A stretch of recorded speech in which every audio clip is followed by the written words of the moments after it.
Are you tired of the same old pro wrestling? Then check out the amazing action on Powerslam.tv, the biggest indie pro wrestling channel in the world. Get over 4,000 hours of the best pro wrestling events from over 110 of the biggest names in the industry from over 15 countries around the globe. Get your free trial today at Powerslam.tv. The following is brought to you by the Social Suplex Podcast Network. Hey, what's up? This is Jeff Cobb, and you're listening to Keepin It Strong Style. Yo, this is Rich Latta from One Nation Radio. This is brought to you by the Social Suplex Podcast Network. We present to you the Ace of Podcasts, Keepin It Strong Style. Let's go. It's the Ace of Podcasts, Keepin It Strong Style. Covering New Japan, they ready to hold it down. Jeremy Donovan and the young boy Josh. Come and hit a job out in Barrio the Frogs. From the Tokyo Dome over to the G1. Social Suplex is the network where we can get it done. I'ma chill and let them have it, cause this is just an intro. Keeping the strong style, 6 stars from the get-go, boy. Yeah, from Tampa Bay to the Tokyo Dome, this is Keeping It Strong Style with your hosts, Jeremy Donovan and the young boy Joshua Smith. And thank you for listening. Welcome to Keeping It Strong Style, the ace of podcasts on the Social Suplex Podcast Network. Jeremy Donovan here, joined by the young boy Josh Smith. On today's show, we will be reviewing the quarterfinals, semifinals, and finals of the 2019 New Japan Cup, as well as covering all the latest news in the world of New Japan Pro Wrestling. You can support our show by subscribing to the Social Suplex Podcast Network on the podcast app of your choice and leaving a rating and review. You can also get all the podcasts and columns at socialsuplex.com. Go to socialsuplex.com/subscribe to sign up to get all the podcasts and columns delivered directly to your email inbox. This episode of Keeping It Strong Style is brought to you by Powerslam.tv. Powerslam TV is an independent streaming service with over 4,000 hours of wrestling from companies across the world. Use the promo code SOCIALSUPLEX to get your free month trial. Also, check out our Pro Wrestling Tee store, ProWrestlingTees.com/SocialSuplex to get your official Keeping It Strong Style t-shirt. You can also get other shirts from the shows here on the Social Suplex Podcast Network. Also, April 7th is right around the corner. Suplex Mania will be happening April 7th at the Hooters across from Madison Square Garden. That's right, we're hosting our first ever live event and WrestleMania watch party. Come on out if you're going to be in the New York area for WrestleMania and you're not actually going to WrestleMania. Come watch WrestleMania with us at Hooters across from Madison Square Garden. There's going to be drink specials. I talked to the manager last week. The Hooters girls will be out and they'll be wearing wrestling t-shirts. What? It's going to be a good time. I hope one of them is dressed like Mankind. I don't know if they're going to be in full gear, but full gear challenge. I'm gonna hit them up. I'm gonna hit up their marketing manager. I'm gonna be like, look, this would be much better if you get one of these girls, not all the girls, just one of the girls, to dress like Mick Foley. Actually, I need 3 girls, all dressed like Mick Foley. No, 4 girls. So you get Mick Foley, Dude Love, Cactus Jack, and Mankind. Yeah, but I'm partial. I would love to see like a really, really hot I was supposed to say Wing House. It's not Wing House. It's the original Hooters. Yes. But a really hot Hooters chick, like really nice fitted, like freaking button up with like a crazy tie and like a Mr. Sacco on her hand, and she's got like facial hair and like a patch of skin missing like in the top of her head, and like the mask, the leather mask. Like, I'm into that. I don't know. Oh, and like baggy, not like, we're not talking brown tights era Mankind. We're talking like the white tennis shoes and like baggy pants. Yeah, the baggy dress pants. Maybe they spray some like some black spray paint on the shirt and turn it into a referee shirt. I don't know. They should get creative with it, but like that's what I'm hoping for. And if they don't deliver on this, and it was one of the demands that we talked about when we were brokering this deal, then I'm out. I don't quite remember that clause in the deal, but we will be out there. I was very explicit. We'll be up on the second floor. We have the whole second floor. We do? Yeah, we're gonna be. Wait, I didn't know that. Yeah, I'm gonna get you to talk to you about this. So, but yeah, we got the second floor. Oh my God, guys, we cannot be in an empty second floor. Please come out. Yeah, man, dude, they're opening the door. They're pulling up the red carpet for us, guys. It like if you haven't gone online and actually seen what this Hooters looks like it's. Hooters is always a fine establishment, so I'm not about to sit here and bury Hooters, especially when we're working with them. But I'll tell you, there's Hooters, and then there's other Hooters. This is like the nicest Hooters. This is like a 5-star Hooters. This is the Okada Omega of Hooters. You know what I'm saying? Yeah. Like it actually is like incredible. When they showed us the pictures, I was like, y'all want us to come do live podcasting? Like, so we have the whole second floor. That's what it sounds like. Yeah. Guys, you got to show up. Like because I'm telling you, I cannot be working like a half empty cork in crowd. Okay, I need like, it needs to be like the freaking New Japan Cup Finals, or like we need a sellout. We need you guys to be there. And I'm telling you, like, they're gonna play. I mean, it is WrestleMania, but that's what you're there for. You came to New York to watch WrestleMania. What better way to watch it than watch it with your boys? Yes. Watch it with the young boy, so we can bury this shit. So we can talk mad crap. So we can watch Shinsuke Nakamura. Is he even on the show? As of right now, no. Oh my God, that guy had a title shot last year. Let's not even start how. Yeah, let's not get. But 5 p.m. we'll be there. We'll be doing the live podcast portion starting at 5. I'll be there. Young boy, Rich Latta, and James Boyd from One Nation Radio. I think we're gonna have a run-in from Chris Bryan and Jeremy Tate from Grown Men Watch This Shit. Also, I think Floyd from All Things Elite's going to try and make a quick run-in before he goes to Mania. So, yeah, we'll be out there. We'll probably be talking about our favorite matches that we saw over the WrestleMania weekend. We're all going to different shows. So Listen, it's a huge packed weekend. There's going to be so much to talk about, so much to discuss. But we're definitely going to be getting into the Puro discussion. Trust me. Jeremy's going to be going to a Joshi show. Yeah, I'm going to Stardom. We're going to be at all these different shows where we're going to, be seeing like New Japan talent and of days gone by and of today. Also, before we move on, real quick, if you can help me get a ticket to Josh Barnett's Bloodsport, please hit your boy up. Guys, you can just call me Tetsuya Naito because timing has never been right for me. I couldn't get these tickets until some finances moved around. The finances moved around and the crap sold out. I don't have a ticket to Josh Barnett's Bloodsport. I know Jeremy wants to go as well. I know Rich wants to go. If we can get multiple tickets, great, but I have to be at that show. I have to. I will do what it takes. Please reach out to your boy. Yeah, so if you're on social media, hit us up at the show, Twitter at KI Strong Style. Slide into the DMs if you have the hookup for Bloodsport. Guys, please.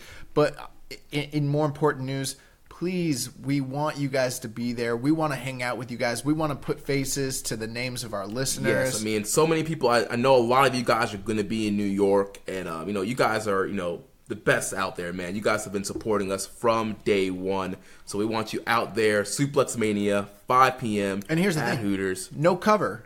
Right. We're not charging you guys a cover. There's no ticket. You don't have to buy a ticket. You literally show up. Tell them that you're there for the WrestleMania watch party. For Suplex Mania. Tell them why you're there. You get in free. You're going to be getting raffle tickets. You're going to get to take part in everything that we're doing. The giveaways, the live podcasting, the questions portion of it. You get to watch WrestleMania, which probably costs at this point, what? Tickets are more than $100 no matter what. Save that money. Come with your boys. Watch it on the big screen because who wants to go into MetLife Stadium? It's going to snow. It's going to snow, you guys. I don't know if you guys heard about this. There's probably going to be a blizzard. Don't go watch WrestleMania in a blizzard. Come downtown. Watch it in Hooters. Get yourself some wings. Get yourself a bunch of drinks. We're all taking the metros. We're all taking the, get lit with your boys because we're going to be getting lit. If you know anything about how we were last WrestleMania weekend, it was crazy. Yeah, it was a wild time. Live podcasting, Who knows what's going to happen? Hooters girls, wrestling shirts. It's going to be dope. Trust me. You got to be there. And tell your friends to be there. And it's free. And you're going to be in New York anyways, so just show up. Right. Why, stay at home and watch it in your hotel, your rental, whatever. Come on out.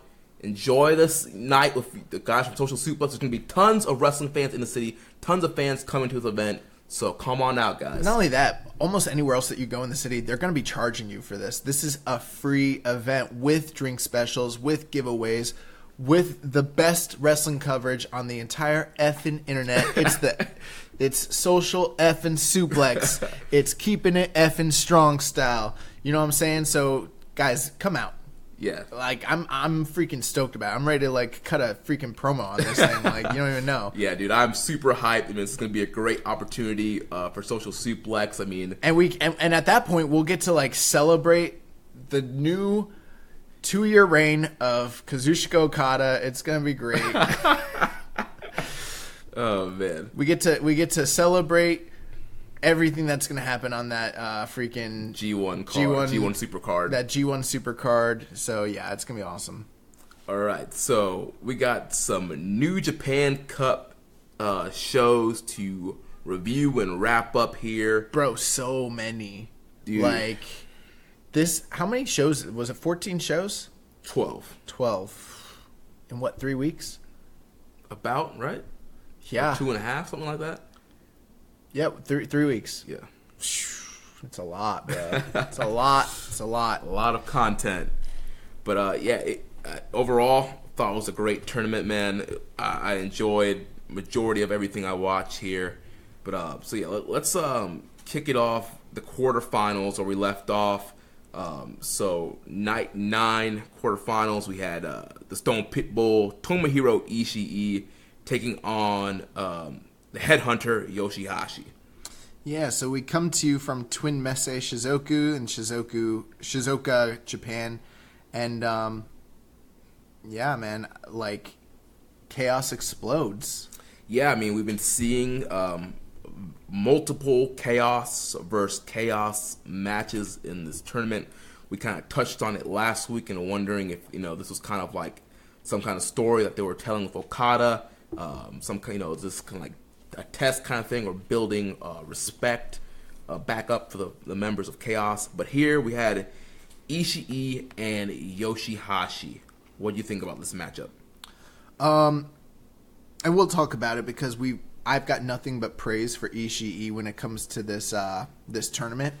But I feel, and I know we talked a little bit about this, and we don't hold all the same opinions, but I feel like this was, in my opinion, the big misfire of Ishii's tournament. Not necessarily due to him, but more so, I would say, due to Yoshihashi, which, I come on here and I do talk negatively about Yoshihashi pretty unabashedly. But, the majority of the time, Yoshihashi does really deliver when it comes to in-ring. I didn't feel that here. I didn't feel like this was the right match for him. I don't know. Something about Yoshihashi trying to come off like, one of these pro strongmen of old and go toe-to-toe with Yoshihashi really didn't resonate well with me. Even more so than the Taichi match, which I had some criticisms but was ultimately a great match. I felt like Yoshihashi was trying too hard to come off that way. Not only that, but the butterfly lock spots, in this were extremely long and kind of brought the whole match to a halt for me. And Yoshihashi was in there giving an effort, but I feel like at that point, I understand the story that they're doing with it being an all chaos block, but I kind of felt like Yoshihashi shouldn't got this far in the tournament. Well, we're a little bit different opinion of this match, because I thought this match was great, and I thought it was one of the better Yoshihashi matches I've seen since I've been consistently watching this product. And I thought the story that they were trying to tell here, they were telling the story of every Ishii match, except Ishii was playing the role of the other guy, and Yoshihashi was playing the role of Ishii. Typical Ishii match, he's the underdog, fighting from behind, fighting up against this bigger, stronger opponent. And I think that's the role that Yoshihashi was in here, and I think he played it well. My problem with Yoshihashi a lot of times is, from a in-ring standpoint, like you mentioned, he's a good technical, good tactician. He has the in-ring basics. He's a solid worker. The thing that misses for Yoshihashi for me for most of his big matches are the emotion and just kind of his facial expressions, and just, it's hard to get emotionally invested in a Yoshihashi singles match. But here I felt like Ishii drawed the emotion out of him, fired him up. This guy never seems fired up. He was fired up here. Ishii slapping in his face, ripping the tape off of his shoulder, really pushing and nudging him, taking him to that next level. And that's what I saw here. I thought Yoshihashi came through. Yeah, I mean, once Ishii started like busting out backdrops and power bombs, the match did definitely pick up. And this isn't to say that the match was just completely awful, because I don't think it's possible with Ishii for that to be the case. Right. So I'm not going to sit here and say like this was, the worst match in the world or anything like that. But and maybe it's just, to me, I watched this early in the morning when I was like pretty alert, as opposed to some of the other matches. I haven't been as alert.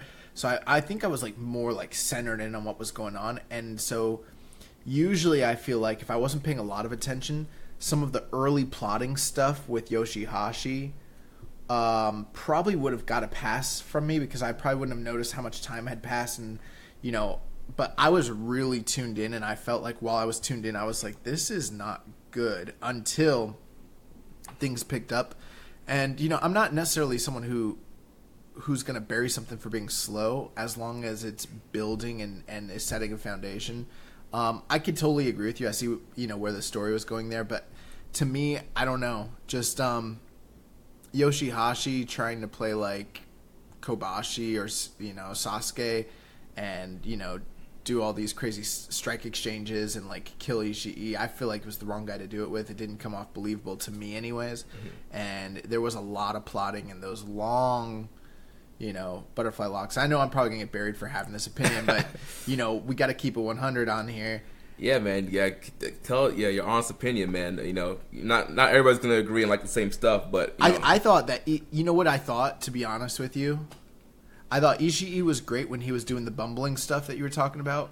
I thought Yoshihashi looked completely out of his element trying to be that domineering guy. When the role started to reverse and Ishii started to hit him with the big bombs and everything, and then Yoshihashi was from underneath and hitting the desperation lariats, he looked great. So I will give him that. I thought the close of this match was pretty good. And to me, and maybe it's just my opinion, maybe we'll disagree, I felt like Yoshihashi showed his strength in being the underdog. Ishii can play underdog or be on top, but I don't think Yoshihashi can be on top of guys like that. Right. I do think, I think they should consider going forward in Yoshihashi matches, having him be the underdog role, because I thought he was a great underdog here and just truly trying to fight from behind. And Who, Ishii? Yoshihashi. Oh, Yoshihashi. Because you know that Ishii is a tougher guy. Ishii is, the better competitor. And just seeing Yoshihashi muster up everything he could to go toe-to-toe with Ishii, I thought really elevated him, made him look great here, made him look a credible, wrestler. And they need to tell more of this kind of story with Yoshihashi going forward. I'll tell you what, at the end of the day, I went probably like 3.25 on this. It's kind of low. Yeah. I went 4 flat on this. Yeah, I was pretty low on it, but I will tell you this. You cut off 5 minutes of some of that early Yoshihashi stuff, and I might be inclined to bump it up a couple quarter stars. So that's kind of where I stand with it. But ultimately Ishii gets the win here. Yeah, gets the win with the vertical drop brainbuster. And so then the next match, we have another Chaos versus Chaos matchup as the Rainmaker Kazuchika Okada takes on the Assassin Will Ospreay. Yeah, so this was a match that went about the same amount of time, like 20 minutes or so. Both matches got about 20 minutes and some change. And it, to me, and again, I hate to kind of go back to the other one, but I feel like this was night and day. Like where the other one had plotting and things like this one was like an exhibition of just incredible athleticism. Like I really, really, really enjoyed this match. I enjoyed this match too. I did think it started off a little bit slow, but not in a bad way. It built, kind of the match crescendoed at the right time. It had that kind of slow build up into the exciting closing stretch. You mean because of the mat work in the beginning? Yeah. And I loved the mat work. Like, I really, dug the mat work early on. And, like, when I say it's slow, I wasn't knocking it. Like, I wasn't expecting these guys to come out here and start the match off with, like, super kicks and, backflips or anything. But, it had a nice gradual build to that closing stretch. But I will say, I felt that the pacing and just the overall quality of this match, it was almost like this was a TV match. Like, these guys were like the main event. It was like a Monday Night Raw or SmackDown main event. It's a TV main event. So you don't want to go all out on TV. You want to save it for a pay-per-view. And so I felt like, to me, knowing what Ospreay and Okada are capable of, I felt that they didn't go all out here. And I feel like if these guys main event a big tour show, I think we see a better matchup here. Oh, I absolutely agree. We've seen these two competitors go head-to-head on two separate occasions. The Rev Pro show that they did years ago, and then just last year at the anniversary show, they headlined, with the Junior versus IWGP, champion match, champion versus champion. I think that this match was not as good as either of those matches, but was different for many different, for several reasons. That being said, I like the analogy that you're using there of calling it a TV match. I would be inclined to say, I don't know, because sometimes some of those, when you're watching those, not that I watch WWE, but, sometimes when you're watching like a Seth Rollins or like a Dolph Ziggler like TV match, you're right in the mechanics, but then, at the end they always get really melodramatic and they make it seem like it's the biggest deal in the world, and it's kind of like, that's the WWE style. I would call this more, in my opinion, and maybe I'm wrong here, and you can correct me if I'm wrong, I would call this like an exhibition. Yeah. It just felt like two guys going in there, sort of like that 70s like baby face, like, I respect you, you respect me, let's show them what we got. Not that they're just doing like, 5-minute toe holds or whatever, but it kind of had that feel, which I didn't really like, if you want my honest opinion, because of the fact that this is supposed to be for the New Japan Cup. You wouldn't really get that. You don't normally get that kind of vibe from, say, a G1 match because of the importance every match holds. I can't remember too many times where like two stablemates got in there and it was just strictly business, respected, and felt like an athletic exhibition. Yeah, and especially too because in the multi-man matches leading up to this, it was heated. Yeah, Ospreay was kind of in Okada's face, and I mean the story here was almost like Okada's a big brother, Ospreay's a little brother, and the little brother's trying to prove he's as good or better than the big brother. But once again, the big brother has to set the little brother in his place. I did like, though, the escalation, so they started with really good mat work and then wound up outside and then, came back to the ring, were trading bigger moves. I thought the pacing and the build of the match was really, really good. And the whole time in this match, which I felt was different, Ospreay didn't look like strictly just an underdog. Like, yes, Okada had the upper hand, but they gave Ospreay more in this match and portrayed him as more of an equal than they had in those two prior junior matches that they'd had, or, when he was a junior, kind of going up against Okada. I guess he still technically is, but they're not really portraying him as such. What I did like, though, was how Ospreay first attempted to use like a high-flying move. He leapt off the barrier when they were on the outside, and Okada countered it. Yeah. And so kind of like let him know, like, I've scouted you, I've got you like kind of pegged. And then throughout the match, like Ospreay started working in the high-flying spots until, at the very, very end when he had to do the two shooting star presses, which... Yeah, I love that spot, the double shooting stars. I think he should do that for a finish against a guy like a Taichi or somebody like a little bit lower. Let's keep him away from Taichi, but... Unfortunately, I think that might be in our future. Also, I loved both counters of the Os Cutter. There was a counter into a German suplex by Okada, and then there was also the second counter. He drop kicked him in midair from the Oz Cutter. I love that. And then from there, he gave him a tombstone. Yeah, I mean, I really, really, really liked this. I just, again, I just thought it wasn't hot enough for the kind of singles match that this could have been or was. I think a lot of people felt like it was. I think a lot of people in the bracket, competition didn't put them head to head because they thought it was too big of a match to give away, and they kind of found a way to give the match away without making it into this massive, Tokyo Dome-esque match. They left some stuff on the table. Yeah, which is a good thing. Yeah, I'm not saying that they should have. I know some people might be like, "Oh, how can you have complaints about Okada Ospreay?"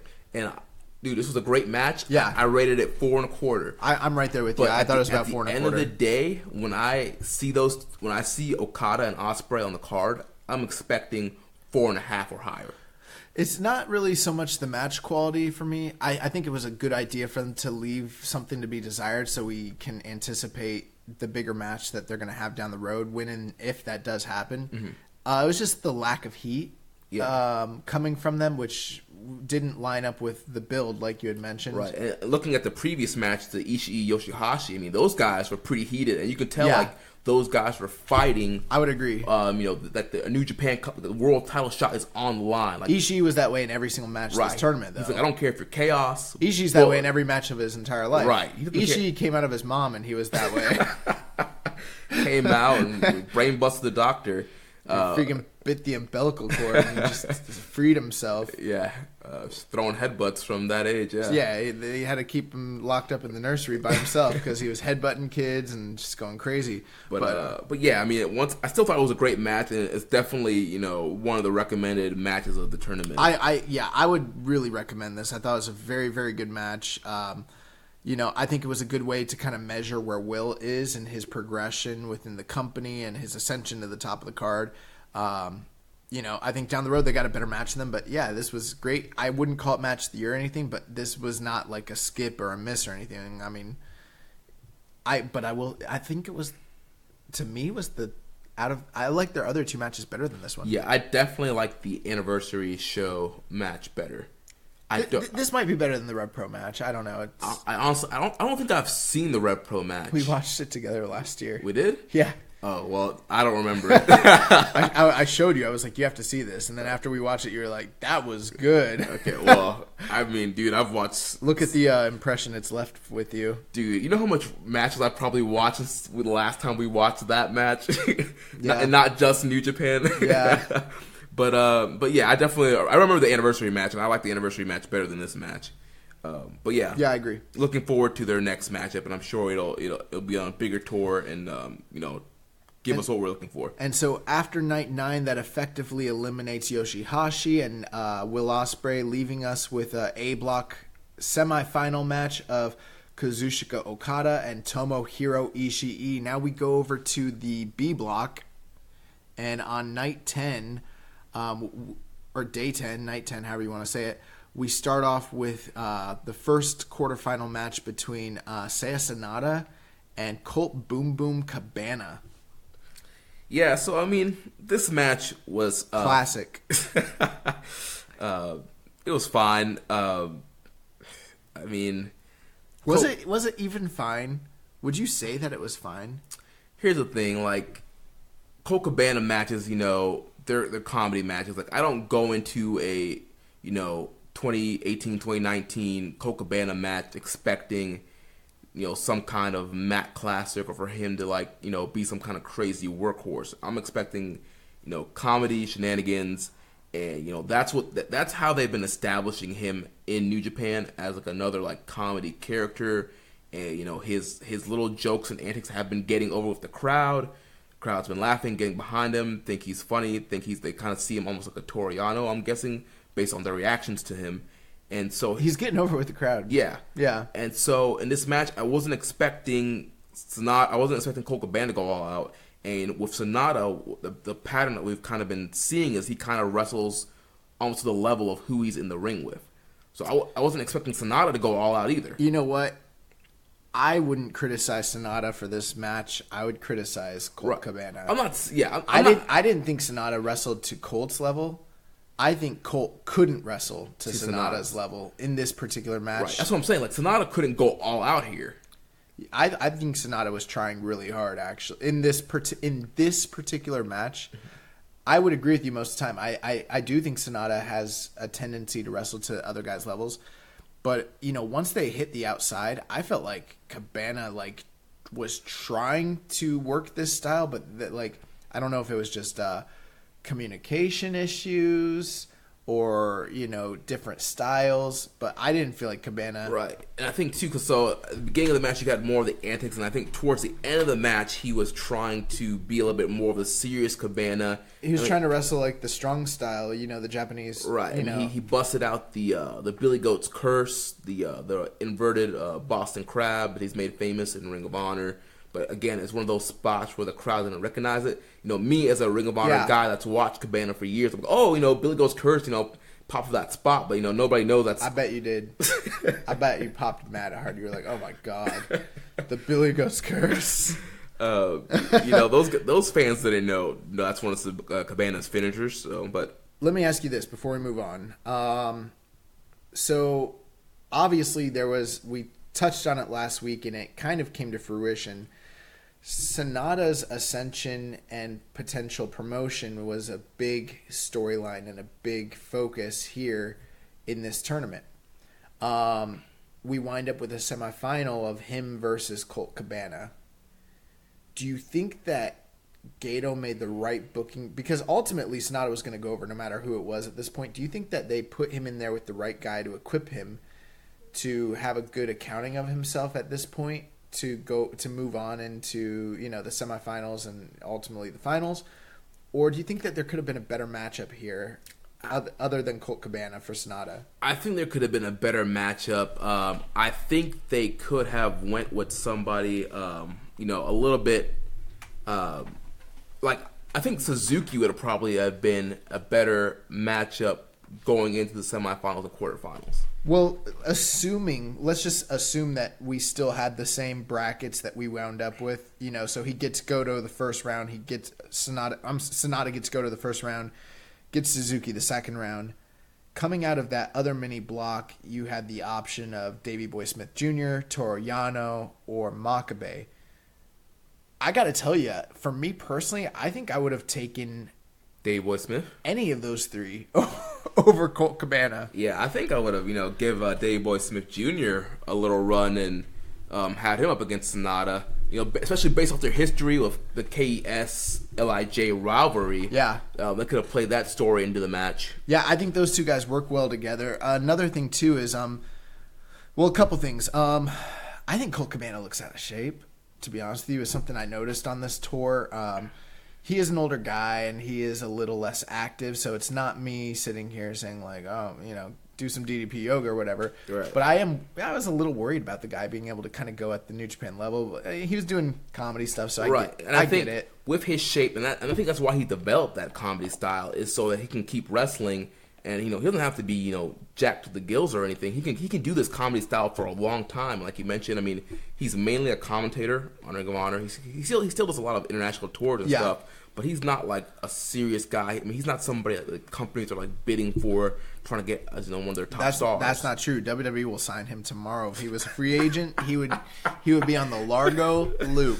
They will sign, anybody. He'll be out there with Albert Hardy. Who's that? ACH. Oh. He'll be out there with Stokely Hathaway. You mean Court Moore? Well, yeah, I guess. I don't know. But, it is give and take. I got to tell you, I think Colt did get over on this tour, and I think down the line we're going to continue to see him in New Japan. I do. And so that's kind of a nice thing, and I'm not, totally opposed to it. I get it. So I understand that they were kind of trying to establish Colt Cabana as, a new character. And I think guys like Colt Cabana and Toru Yano are good to have on the card and to mix things up and to change it up a little bit. I agree, but I also feel like this. I feel like you could have had Colt have one or two matches in this tournament, get him out of there, and then do his shtick on the undercard in those multi-man matches. I think it would still get over, and I feel like you would have been doing Sonata a bit of a favor, because this match to me was, of all the semifinal matches, this was the weakest and the worst one. Yeah. And the only thing about it that's kind of nice, I mean, I don't know. They went 15 minutes, so it did go a while, but it kind of felt like Sonata got a little breather before going into the semis. It did, yeah. So there is that element to the story, but I don't know if that's what you want the story to be if you're trying to elevate a guy. Because, I mean, that's not what – remember last year, that's not what they really did with, say, Zack Sabre on his run. You know, they made him go through killers. Yeah, he went through the aces. Yeah, and Sonata, you know, he beat Colt Cabana, so you can't take the victory away from him, and I'm not trying to. I think it's great. But I just feel like if you would put him in there, even with Toru Yano, bro, I feel like they would have had a better – I feel like him and Makabe, they all would have had better matches than Colt Cabana. I don't think that this was the right way to go, honestly. Yeah. But, ultimately, Sonata gets the win with Skull N and, picks up the submission victory, moving on to the semifinals. Yep, and so the next up we had Hiroshi Tanahashi taking on the submission master, Zack Sabre Jr. So this match was a big deal, for you New Japan historians and history buffs. The finals of the New Japan Cup last year was Hiroshi Tanahashi taking on Zack Sabre Jr., we're just about 1 year separated from that match just a year prior. Zack Sabre at this point in the tournament, they're calling him Mr. March, booking him as this unbeatable force, to basically put him in a bracket system where he's facing a lot of the same guys that he beat the year prior. And Hiroshi Tanahashi has his work cut out for him.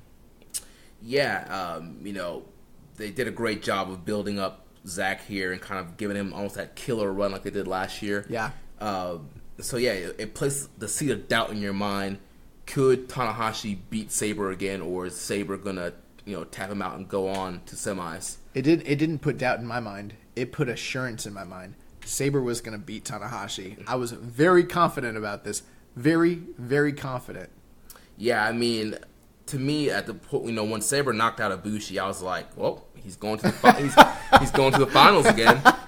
Bro, I made some bold proclamations just 1 week ago at this table, on this show, on your podcast network of choice, wherever you choose to get your podcasts, wherever you listen to us. I made some bold proclamations, and I was freaking wrong, bro. A lot of people were wrong. I mean, very rarely am I this wrong. Like, this was like a big swing and a miss. Yeah, I think it was a red herring. I mean, Gato, no. This was a red herring, you're right. With Sabre on the same track as last year, and it's like, oh, well, he's gonna tap out Tanahashi, no problem, and go on to the semifinals. Yeah. Totally overlooking the fact of what they had planned coming up after this match. So what do you think overall of the match, though? So I liked this match. I went about 4.25 on it. I also liked the storyline that they had been kind of planting, talking about Tanahashi wanting to main event in Madison Square Garden, being a Fujinami aficionado, and using his finishers and his maneuvers to try to make his way into Madison Square Garden. The connection being that Fujinami had wrestled in Madison Square Garden for the when they were partnered with WWF back in the days. So I kind of liked that aspect to the storylines. Tanahashi's quest to live out his idol's dream. Zack Sabre, trying to repeat here in the tournament. But I did not think that this stood up to the same level of excellence that their previous encounter last year had. Yeah, I agree with you. I feel like this is almost similar to Okada Ospreay that we were just talking about. They left a lot on the table, and in the news we'll find out why they left some on the table here. But like you mentioned, I still thought it was a good match. I also rated it 4.25. This was a very grappling and submission heavy match. So if you're not a fan of that style, you might rate this match a little bit lower. I think what was nice about it was, just to give it some background and praise, Sabre came in extremely confident and extremely cocky, thinking that Tanahashi shot, and that he pretty much had his number because he beat him the year prior, and then also his deteriorating health and that sort of thing. And that's really what was his undoing. And a lot of times with Sabre, that's what gets him in trouble is when he is overconfident. He plays with his food before he eats it, and he gives the guy too many opportunities to make their way back into the match, and that's what happened here. I agree with you. I think it was it was grappling heavy, and sometimes we always talk about with Zack Sabre, it's like a double-edged sword. Sometimes, like, when he's on, and like, it's really, dynamic and compelling. Other times, it's the Zack Sabre match that you've kind of seen a lot of times. And I've actually heard a lot of people kind of criticizing him recently, saying, they're getting tired of seeing the same old shit, that sort of thing with him. I didn't think this was, like, the most dynamic Sabre match. I still enjoyed it, but I like that style more than other people. I could see how guys were maybe less on it than I was, but I thought it was a good match. I really was impressed, though, with Tanahashi in this match. Yeah, I like, Tanahashi, another story of this match, avoiding using the high fly flow. He didn't use it, like, the whole tournament up to this point. Yeah. And just focusing more on, a strike base and more submission. A lot of Fujinami offense in the match. I thought Tanahashi looked good here. Yeah. Commentary. I thought commentary did a really good job telling the story of Tanahashi, seeing him wrestle in Madison Square Garden as a kid. Mm-hmm. That's what got him into wrestling, and why he's fighting so hard to be on the MSG card against White, plus to get his revenge, for losing the title just a month prior. So yeah, I really liked all that stuff. But this match basically, 21 minutes, 35 seconds, and we go to the end. Sabre basically looked for the Zack driver. Tanahashi got the O'Connor roll. Sabre counters that into the orienteering with Napalm Death, which is what he defeated. Yeah, dude. When he put on the orienteering with Napalm Death, I thought it was over. That's what he defeated him with last year, and I was like, oh, he did it again. They got me on that one. Yeah, they really. Dude, I do. And when I was like, oh, it's over. Yeah. Tanahashi manages to stomp his way out. Nothing like kicking a guy in the head to get out of a submission hold. Hits a dragon screw, but Sabre counters back into a European clutch for 2. They trade strikes, and Tanahashi hits a reverse sling blade, which I popped super hard for. And Japanese leg clutch hold finishes Sabre. Shades of Fujinami. Yeah, dude, I thought it was great that Tanahashi beat Sabre with one of these, like, wacky roll-up hold kind of things. Me too. Yeah, and, Sabre was fuming after the 3 count that he was, outmaneuvered by Tanahashi here. Bro, I mean, how often I praise Fujinami as, like, being, like, just the most underrated and, like, unheralded guy of his time. Like, I love Tatsumi Fujinami. Like, that's my boy. So, I really dug that. And I actually popped really hard when I saw him get that pin. I was like, yes! Dude. When he had him rolled up, and as soon as Red Shoes hit 3, I was like, heck yeah, go Ace. And it's a little bit of retribution, because how often does Zack Sabre get these wacky rolls on guys? And, he got did. Yeah, he got outmaneuvered here. And so that advanced Tanahashi on to the next round. So we go to night 11, the semifinals, the 2 final block matches. So Kazuchika Okada taking on teammate Tomohiro Ishii, and Sonata against Hiroshi Tanahashi. And I got to tell you, bro, this was like the most excited I've been for a double match all year since, like, Wrestle Kingdom. Yeah, dude, these were 2 stacked matchups on this night here. Especially since, like, both of these guys, or all 4 of these guys, have so much history with one another and have a demonstrated history of, like, chemistry with one another and big, great performances in big matches. And so, I was very, very, very excited for this. Yeah, so let's start off with Kazuchika Okada versus Tomohiro Ishii. Man. What a hell of a match this was, man. Have you, I gotta ask you, have you seen their 2016 G1 match? I have not. Bro, you gotta watch that match, because if you like this match, I'm telling you, like, you'll love that match. But I loved this, bro. I loved this. Yeah, dude. I mean, this was, heavy hitting. Like we mentioned, Ishii not caring that Okada's his fellow Chaos teammate, his Chaos leader. Ishii was going out there to try to win this New Japan Cup, man. Here's the thing. And this is the thing that it struck me as... So when I watched the first match between these guys in the G1, maybe it was the 2015 G1. I might be misquoting that. No, it was 2016.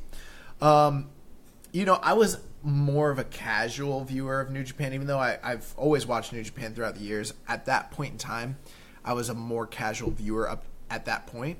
Mm-hmm. And I understood that they'd been in a team together, and I'd understood that they, were, that sort of thing. But I didn't really fully comprehend at the time the fact that they never wrestled each other in a singles before. And then they come out there and they bust a 5-star match out of nowhere. Then you see this match, and it's just excellence again. And it's only their second time wrestling one another. The kind of chemistry that these guys have is on a level of like, bro, you would think that they've been working each other every night for months and months and months, bro. Right, dude. And dude, the crowd was so invested in this match, man. The crowd was hot for this whole match. Like, that's the thing that always blows me away about these two guys is how everything is so seamless, everything is so smooth. These are two of the most truly like greatest wrestlers and workers like in the world today. And the crowd, yeah, like you said, the crowd, bro, was so into this. And dude, man, Ishii, dude, just looked phenomenal. I loved his counter of the Rainmaker into an armbar, dude. Yep. He had that armbar locked in deep. And Okada needs to be careful, man. He was making some movements that looked like some tap outs to me. Yeah, he tapped. Yeah, Red Shoes needs to, get some, set some boundaries on what these guys can do with their hands and submission holes. You know what's funny? We do see that a lot in New Japan Pro Wrestling where a guy's like, and they're like hitting the ground. I'm like, that's a tap, dude. Yeah. You know what's always funny? Going back and watching like old, like before tapping out was a thing, and then watching guys tap out all the time, like in submission holds. I think I was watching like Brett and Owen. Yeah. And from Owen, WrestleMania 10. I think it was that one, or maybe it might have been their SummerSlam match, but like Owen's got Brett in the sharpshooter, and Brett is like literally tapping out, and I'm like, it's over. He beat him like 10 minutes before the match actually ended. Like they were trying to screw Owen Hart out there, bro. Oh man. But yeah, that armbar was, dude, he had it in deep. I was like, dude, is Ishii able to tap out Okada here and go to the finals? But yeah, Okada was eventually, able to get back to the rope, and then that top rope superplex looked so devastating. Who's got a better top rope superplex? Ishii or Pac? Dude, that's a hard one. I mean, Pac actually used his as a finish. And every time he hit it, it was like picture perfect, like picturesque, like, oh my God, like devastating. I don't know, man. Ishii's was awesome too, and the crowd bought into that being a near fall, being a false finish. Yeah. I did. I mean, like, I didn't think it was over, but I could totally see that, and I mean, it popped me like super huge. Dude, yeah. I mean, that he should use that as a finisher. That's the thing, we talk about timing, pacing, psychology, and so many people are like, no, it's all about these flips. It's all about these spots, and it's like when, and that's true. You want to see exciting stuff, but the guys that you appreciate the most and the guys that you enjoy watching wrestle the most. They're doing the same stuff that the local indie guy does. They're just doing it at the precise time when it matters the most so that everything has the most effect. And like Ishii and Okada are two masters of that. Like they do it, how many times have you seen a guy get superplexed off the top rope? Like a million times. All time. We see it all the time. Yeah. But you see it in this match under these circumstances at that moment with that amount of drama, and it becomes something so much more. It becomes special. Yeah. It sucks you in and it makes you believe like the match could be over here. As opposed to like you go to like some, shindy little indie freaking promotion and like 3 minutes in, dude's like, dude's gonna superplex a guy off the top rope. Like, why, bro? Yeah. But then it's funny because it's like, we like to talk, we complain and we're like, well, where's the psychology? People are like, ain't no psychology. It's about these flips. It's like, no, this stuff matters. Like, this is why, even if you don't acknowledge it, this is why we like pro wrestling. We might not always like acknowledge it, but like when stuff matters, that's why you care. Yeah. That's storytelling. Yeah, this is excellent. When you hear the veterans talk about making the moves mean something, making the most of every movement. Like this is what was displayed on this match right here. Here's the other thing too. Okada was freaking vicious with the drop kicks in this match, and also there was a little hint and element. And I haven't heard anyone else say this, but it's something I picked up on. I feel like they were borrowing quite a bit from the first Omega Okada match. Because the whole story of that match was, if Omega were to hit the One-Winged Angel, it would have been over, but he never did. How many times did Okada get out of the Brainbuster, bro? A lot. Like, and you know what the other thing is, too? When he got hit with the Brainbuster the one time in the one match they ever had, he went out. So he was like, nah, Chief. Not today. Not today. You can stay over there with that Brainbuster. Hold this Rainmaker. So yeah, I thought that the counter with the Rainmaker counter with the armbar was excellent. I think all the counters Okada had to the Brainbuster every time he slipped out of it, every time you thought that it was about to happen. Yeah, he slipped right out, dude. It just reminded me of every time Kenny Omega was putting him up for the One-Winged Angel, and I was like, they're telling a story here, bro. Yeah. This is good. Dude, Okada killed him with the John Woo drop kick. Dude, that front drop kick, man, that was awesome. Is that what it's called? Yeah. Yeah, he was killing with those drop kicks, bro. Little old Ishii, bro. Like, that man's a junior out there. Yeah. And dude, the last 10 minutes of this match, dude, were excellent. Dude, it's that. But the match was only 21 minutes, so you mean like the whole last half? Yes. So, dude, the first half was great too, but the last half kicked in gear, and we got the excellent Okada closing stretch. Yeah. Oh, dude. So Ishii cuts him off with that lariat for the 1 count, which was just like, bro, I popped so hard for that. And hits another lariat, gets a great near fall. Okada fights off the Brainbuster, hits a drop kick. The Rainmaker gets countered again into lariats, but Okada hits the Tombstone. And finally a Rainmaker finishes Ishii, and my heart freaking broke. Dude, he drilled him with that Tombstone. Yeah, because that man has no neck. There's no fear. Yeah, dude. The end of this incredible tournament run from the Stone Pitbull. But this was a war, bro. Yeah. This is a war. Both guys delivered. Great story. So many callbacks to their G1 match that Ishii won. Crowd was invested. Everything was amazing. The story was excellent and just very violent. I loved it. One of the best matches of the entire tournament. One of the best matches of the year in New Japan so far. I did last week make a very bold proclamation and said if these two guys wrestled, this would be the match of the tournament. I didn't get quite there. It came close. What were you on snowflakes on this one? I'm 4.5. Okay. And I got to tell you, and I think that this is kind of like, it's funny. I'm not trying to be that guy, but I don't feel like there was hardly, actually, now I think about it, there was a lot of rematches in this entire tournament, a lot. And I feel like I just keep saying, I liked it. Not as good as blah, blah, blah. Yeah.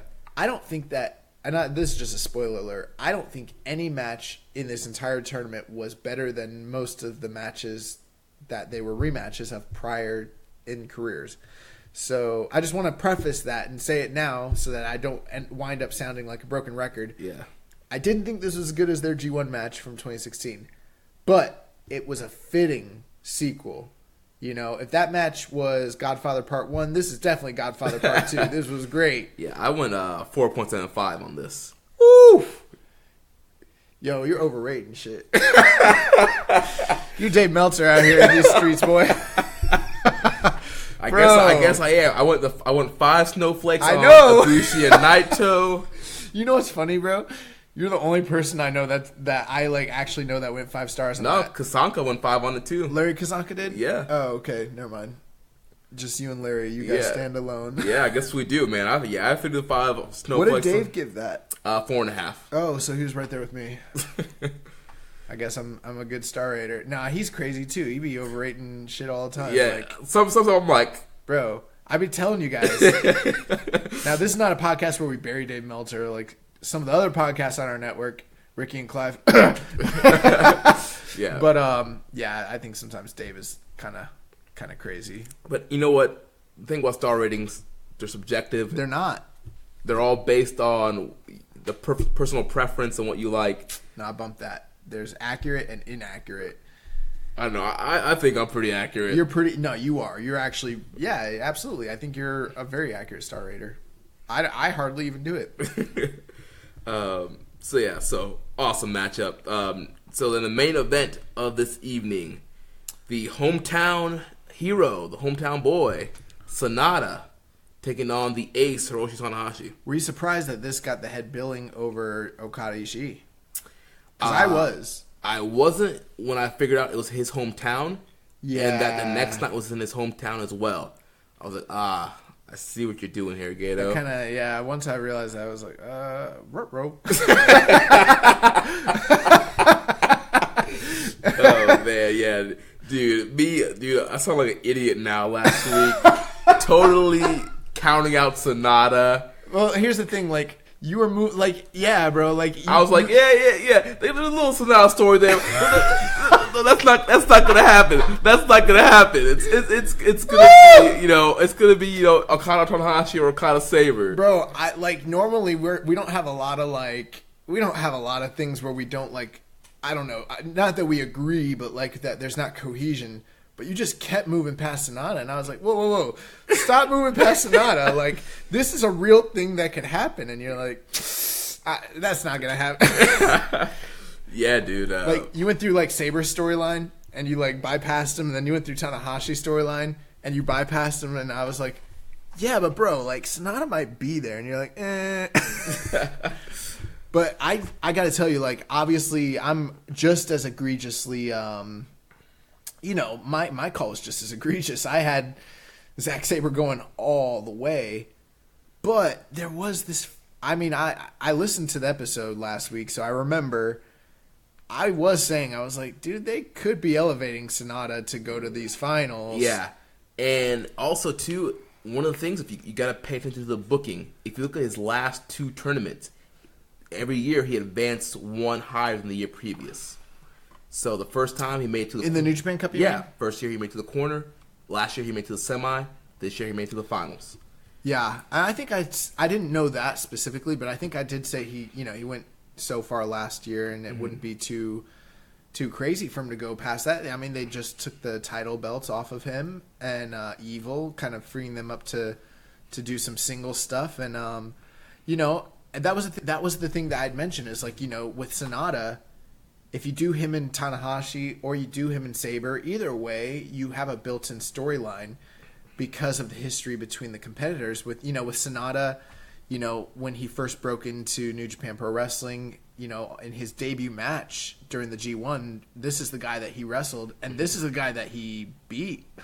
Yeah. So, yeah, a lot of history between Sonata and Tanahashi, and I gotta tell you, I really enjoyed this match a lot.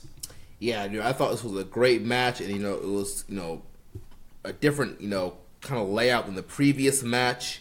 The first match was kind of a hard hitting war.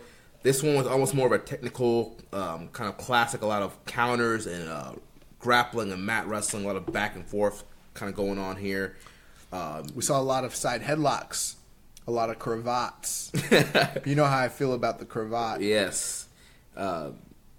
Sonata here, leaning a lot into his great Muda, training and influence here in this match. Mm-hmm. Yeah, dude, I thought it was a great match. Yeah, I'm all about, the classic main event style. I enjoy that when it comes to New Japan Pro Wrestling. This fits right in the template of many classic, 90s New Japan style matches. I really, really liked this a lot. I did see people talking about feeling like it was slow in the beginning. I thought that they, had a really good pace to start out, and it just built upon that as time went on.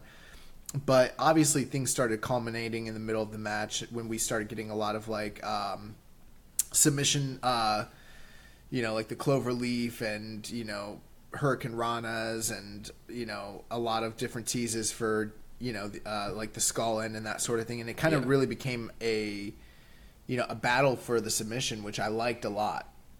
Yeah, and dude, I thought the skull ends looked really good in this match. You think he's been listening to the show? Maybe. Someone. We do have some audience in Japan. If we look in the analytics, Japan is one of our top 10 countries that this network is listened to. I'm not surprised. So, maybe in the LIJ bus, those guys every Tuesday they pop in their Keeping It Strong Style. I think they go to the family restaurant and listen to some Keeping It Strong Style. And Bushi's like, hey, Sonata, you hear this guy talking about your sculling? You need a lot to sing in tighter, man. Yeah, but I mean, I don't know. I really, really, really enjoyed this match like a lot. Yeah, dude, I love the ending where Tanahashi, he's going for the same rolling clutch that he used to beat Sabre with, and Sonata catches him with the skull end, and dude, Tanahashi taps out. Well, he was fading. Yeah. He was fading. And then he came to and he had to tap out. Yeah, I mean, they could have gone with the fade finish, which is what they typically try to do to protect, top guys. But, dude, they had a Tanahashi tap. This is a little off subject, so I'm gonna throw something out there. But I feel like this is I don't know how you could work it into pro wrestling, but I think it's an interesting aspect. I like when pro wrestling embraces sports-centric sort of things, right? Mm-hmm, yeah. So I was listening to a podcast with Kyle Usman, who's the new UFC welterweight champion. I don't know if you got to see that fight where he beat up Tyron Woodley. Yes, I did see that, yeah. And he just freaking destroyed him, like, bad. Well, I was listening to a podcast with him, and he was talking about the first time he ever lost a fight. And I'll spare the details, but he basically was getting choked out. And he said he didn't want to tap out at all, but he didn't know how to defend the choke. And before the fight, they had told all the competitors, if you get choked out, it's an automatic 6-month suspension medically. So not if you get choked out unconscious. Right. So he is basically telling himself like, it took me all this time to get this fight. If I like get passed out, it's going to be another 6 months where I don't get to fight. I can't make money for my family. So instead, he had to tap out. I feel like stuff like that would be really interesting if there was like harsh penalties on guys for like, like if you got choked unconscious or you got knocked out, you know what I'm saying? Mm-hmm. Not saying that guys should really but that's, you know how we talk about writing guys off? Yeah. That's how you could write a guy off. Like, oh, he's fine, but he's on medical suspension or something like that. Right, the medical team is not going to clear him. They're not going to clear him. Because he, submitted this, he had his chokehold or he got hit with a brain buster and knocked out. And then at that point, if, the crowd was educated to some degree on some of this, they would be telling themselves, they might empathize with, a babyface having to tap out as opposed to taking, a medical suspension. You know what I'm saying? Yeah. I think that that's an interesting thing to maybe try to, introduce in small increments into pro wrestling. I don't know. Yeah, it would be definitely an interesting take to try out. I think it could work if you get the fans educated on those type of finishes. But, once again, man, this is a great match. Hometown Boy wins it. He did the post. Was this the night where he did the thing with the phones? Yeah. Yeah, he had everybody turn their cell phone lights on and turn the lights off, cut a little promo. Dude, the crowd was freaking eating this up. Dude, they were eating Sonata up this whole match, man. Yeah, I wouldn't call this match, like a war or anything like that. The match before was really violent. Right. But this was a classic back and forth wrestling match. A lot of great counter work, a lot of great chain wrestling. Callbacks to their previous matches, especially that first G1 match that they had. All the allusions to Muda with Sonata, all the allusions to Fujinami with Tanahashi. I thought that was great. Tanahashi recognizing the environment that he was in and playing subtle heel to... Dude, Tanahashi is great at doing that. Yeah. Knowing when the crowd's not going to be behind him. Like the Umino match, he was going pretty much full heel. Isn't that so Bret Hart? Yes. That's so Bret Hart, bro. It's so, he's so smart. And then finding a way to, still be beloved at the end of it all, but playing subtle heel and just making the people get behind the babyface. Mm-hmm. I love that. And then, I thought everything came off super well here. I was about 4 1/4. I will tell you this, again, I'm going to say it. I didn't like this match as much as their previous G1 match. But with that being said, I wasn't surprised to see Sonata get the win here. After listening to the show last week, I feel like if I hadn't have dug in so hard into the Sabre train, I probably would have picked Sonata, because even when people are like, how shocked are you guys going to be when Sonata goes all the way? And like at first, remember last week we got that question. At first I was like, I wouldn't be surprised at all. And then I was like, Madison Square Garden, no way Sonata's going to Madison Square Garden. Right. But I did say last week I could see him going to the finals. And once, it didn't make sense to me for them to do. Once I saw that it was going to be Tanahashi and Sonata, I figured that this is what they're going to do, because I didn't want to see Tanahashi and Okada again. And two big things for me that I totally overlooked was the fact that semifinals and finals were in Sonata's hometown. Yeah. And the fact that each year in the tournament he's gotten one step closer to than the year previous. You gotta do your homework, bro. Yeah, you do, man. It's, there's no storytellings or long-term booking in New Japan, right? There's just stuff just happens, right? I mean, how would I have seen this, Josh? You're asking the wrong guy. All right, so now we're going to move on to the final night here of the New Japan Cup. On this night, we're going to kind of run through the undercard real quick before we get to the two big matches at the end. Just going over the results and any kind of notable things that have happened on this undercard. So we start the night off with Minobu Nakanishi and Yuji Nagata taking on the team of Yuya Uemura and Yota Tsuji. It's what you expect here. The New Japan Dads pick up the win against the Young Boys in a solid opener. We had Kevin Kelly, Rocky Romero, and Excalibur on commentary as well. What did you think about Excalibur? I thought Excalibur was good. We heard his commentary at All In, heard his commentary on some PWG stuff. He's been on New Japan before. Yeah. What tour was that he was? I was just trying to remember. I don't remember. It feels like it was at the end of the year last year. It does, yeah. Was it this Ish. Destruction tour, maybe? Ish. Yeah. My answer's going to be ish. I can't remember. I don't remember. remember. We heard him in New Japan before. I think he's a very good commentator. But I will say, I do feel like there were some times where him and Kevin Kelly were kind of like not 100% in sync and kind of maybe talking over each other a little bit sometimes, or kind of like stepping on each other a little bit. It seemed like that's the way it was last time as well, right? I don't 100% remember. Yeah, that was kind of the some of the like criticism about them was just that, like, that Kevin Kelly is a play-by-play guy, right? Or color. I always get the two mixed up. I think he's the play-by-play. Yeah. And so is Excalibur, and so like they both kind of have the same role. Mm-hmm. And so the chemistry is sometimes off with both guys trying to do play-by-play. You know what I'm saying? Like kind of jumping on each other. So it's not the first time we've heard that criticism. But I liked it. I liked having Excalibur, and I'm, other than the fact that he wears a mask. Well, definitely better than Lanny Poffo. So. That's arguable. I like having Lanny Poffo on the show just for like the chaos of it. Nah, I don't know, man. But then next matchup, we had Michael Elgin, Colt Cabana, and Toa Hanare taking on Shota Umino, Satoshi Kojima, and Hiroshi Tenzan. Elgin, Cabana, and Hanare pick up the win here. Elgin kills Umino with the Buckle Bomb Elgin Bomb combo. Hey, I do want to say this. This match, a lot of the guys didn't really, there wasn't. It was fine, but I think that once we got the stuff with Elgin and Umino, this match actually hit a different level, and I was really, really impressed. There was a point where I thought Umino picked up the win against Elgin.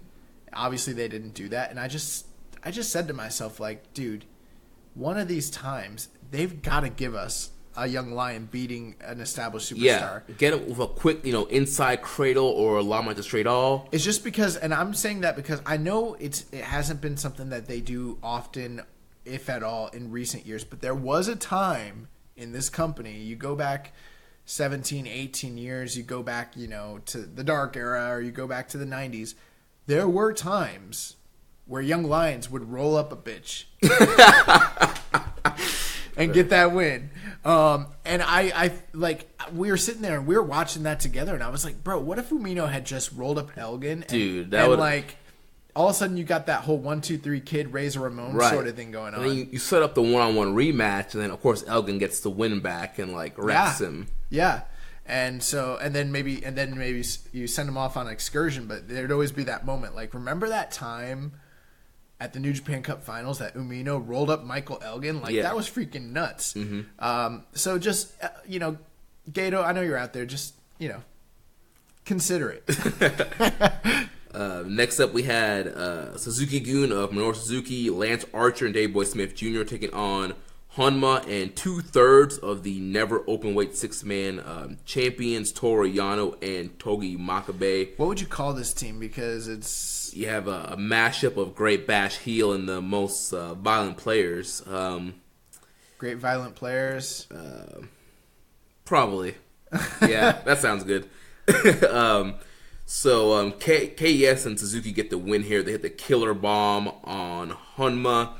And this is the second win, I believe it was the second or third win for this trio of Suzuki, Archer, and Smith over a team that had 2/3 of the never openweight 6-man champions on it. So I feel like they're setting up Suzuki, Archer, and Smith challenging Taguchi, Yano, and Makabe for these 6-man titles. Bro, if Suzuki, Archer, and Smith win those belts, they will never lose them. Oh my gosh. They will never lose those belts. That'll be Dunsky forever. And then there was also another thing happening with Archer on this show and other multi-man matches. And we got a question about it from faithful Reddit user Maserati. He says, there was this thing with Rocky and Archer where Archer kept asking Rocky to stop dodging him and fight him in a cage. Is this a real storyline that somehow I missed? Bro, I was so confused about that too. Well, like the last few nights, every time Archer was out, he would get in Rocky's face and he was like, Rocky, me and you in a cage. Everybody dies. And for whatever reason, just, he wants Rocky Romero in a cage match. There was no build up to this, no storyline. This literally just started happening at the end of this tour. Bro, you know that the cage match is like my favorite gimmick of all time. So you want to see this?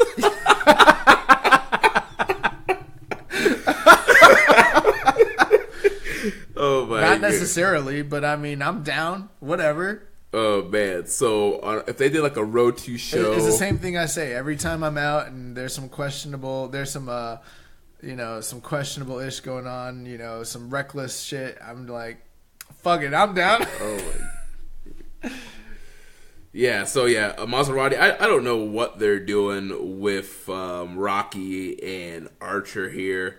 Bro, it's like it's not real. Like, right. Again, it's one of those things where like guys like get on the mic and they just start saying stuff. Like, I don't know. Some people might see this as a positive. Some people might see it as a negative. I'm kind of indifferent on it. Sometimes when you don't have a story, you don't have anything going, and you're in New Japan, you've got the creative freedom to do whatever you want. Sometimes people just say foolishness. You know what I'm saying? Like, they just get on the mic and say whatever. And, like, I think that this is just a really big rib. I think it's just Archer just ribbing. I think it's Archer entertaining himself at the end of this long tour. They're not going to let this man spit on people. He's got to do something. He wants to follow up that banger he had with Ospreay, so he wants a big cage match against another small guy. I got an idea. Archer running through the junior division, like Kevin Nash in the X division. It all starts with Rocky in the steel cage. The Lance Archer Junior Heavyweight Open Invitational. Yes. Which then leads to him managing a junior tag team. Yeah. He becomes a new manager for Roppongi 3K. Yeah, Gato, where are you taking down notes, bro? Like, write this shit down. Like, oh my god, good stuff. But dude, I low key liked Kevin Nash. Wait. What do you mean? You low key? Everyone liked Kevin Nash. No, I liked him doing the X division. The X division stuff. Yeah, I was gonna say, bro. Every human alive that ever watched wrestling, of course, everybody loved Big Sexy. Like I don't know of any pro wrestling fan that didn't at some point like Kevin Nash. You might not have. I also don't know any wrestling fan ever that has always liked Kevin Nash. There's no in between. There's nobody that has always hated him or always loved him, because that's impossible. Because there's so much crap in his career that's so good and so much crap that is so abysmal and awful. You could never fully love him or fully hate him. You just have brief periods of liking him. Yeah. And everybody has a period, whether it's the Diesel period, whether it's the Outsiders period, whether it's him doing crazy crap in like TNA just to like, you know, appease himself, and like Scott Hall's all coked out and shit. Like, you know, whatever it is, like there's some point where you liked Kevin Nash. I don't care who you are. You're listening. Mm-hmm. You might be like the most like, you know, Puro-centric. You like you still watch UWFI and Battle Arts and all this crap. You like Big Daddy Cool. You like Big Daddy Cool Diesel. At some point, you liked him. When that came on, you know you popped. Something this man did in his career popped you. Yeah. Moving on to the next matchup, we had 8-man tag action here with LIJ, Shingo, Ibushi, Evil, and Naito taking on Ren Narita, Kota Ibushi, Tomohiro Ishii, and Ryusuke Taguchi. What a team. Dude, all multi-man LIJ matches are very good, awesome to watch. I thought this was good. Yeah, this was very good, and of course, you know, Shingo's is always in there just killing people. He killed Narita here with the pump and bomber, got the win here. But this match was also continuing the setup between Kota Ibushi and Tetsuya Naito. Ibushi, he left Naito laying on the mat here at the end of this. Was pointing to the IC titles. He's saying that the translation, he said, when are we going to do the match? When we're doing the match. And then we had Evil and Ishii kind of getting in each other's face after the match. With a big pull apart for this. Here's the thing. You got a guy that's not doing so hot. Maybe, you know, crowds are down on him. Maybe he didn't have a good showing in his last match. Whatever it may be. There's one easy fix remedy in New Japan. You put him in there with Ishii. Yes. He will have a classic. His credibility will be restored. Like, Ishii is like the greatest favor to every single wrestler like on the roster today. Like, Ishii is like a miracle worker. Yeah. And dude, also, gotta mention, with Shingo in these multi-man matches, sign me up for Shingo vs. Goto. Sign me up for Shingo vs. Ishii. Sign me up for Shingo in the freaking G1 this year. Yeah, I want Shingo and Taguchi, so I'm in a different boat. Sign me up for Shingo. No, yeah. Shingo and Ishii, junior match of the year. Let's do it. Oh, man. You want to sell out that sumo hall, right? Put Ishii in the best of the super. Oh, my God. Bro, listen. So, again, this episode should be called, like, Gato. Are you listening? Gato, you want to sell out that freaking... Best of Super Junior final? Super Junior finals? Put Ishii in. Y'all want to win? Put Ishii in. Dude, can you imagine Ishii and Shingo as the best of the Super Junior finals? Absolutely. Like, how epic and awesome that would be. That would be incredible. That'd probably, like, win match of the year. Like, yeah. Or at least be a very close contender, bro. Yeah, probably Strong Style final of the year candidate. Someone's going to die. Everybody's going to die. The next up, we had the team of Will Ospreay and Hiroshi Tanahashi taking on Dangerous Tekkers of Zack Sabre Jr. and Taichi. Yeah, the standout tag team of the New Japan Cup this past year. We haven't. You mean World Tag League? Or I'm sorry, yes, God, the World Tag League this past December and January. They make their illustrious return, taking on Ospreay and Tanahashi. Actually, these are like two. Ospreay and Tanahashi have had some great matches too. So I mean, like, yeah, this is kind of like a low key banger right here. Yeah, and then Sabre and Taichi got the win here. With Taichi, he uses the ref to counter the Stormbreaker, hits a low blow, followed up with the Gato clutch, gets a pin on Ospreay. So this is potentially setting up a future never openweight title match for Taichi. Not sure who the champion will be by the time he gets the title match. And then also setting up a British heavyweight title match between Zack Sabre Jr. and Tanahashi. Since Tanahashi pinned Sabre in the one-on-one New Japan Cup match that we reviewed earlier. So then up next, we had Another multi-man match here with the Bullet Club featuring Hikuleo, Bad Luck Fale, and the IWGP Champion Switchblade Jay White taking on Hiroki Goto, Yoshihashi, and Mad Mikey Nichols. This was a fine multi-man match here. Jay White gets the win, once again countering a finisher. He counters the GTR into the Blade Runner, pins Goto, and Bullet Club looks dominant. Jay White looks dominant going into Madison Square Garden. Someone's telling me they're Bloodsport live breaking on the air, ladies and gentlemen. There's a Bloodsport ticket. It's being sold to me right now. Dude. Can we take a break?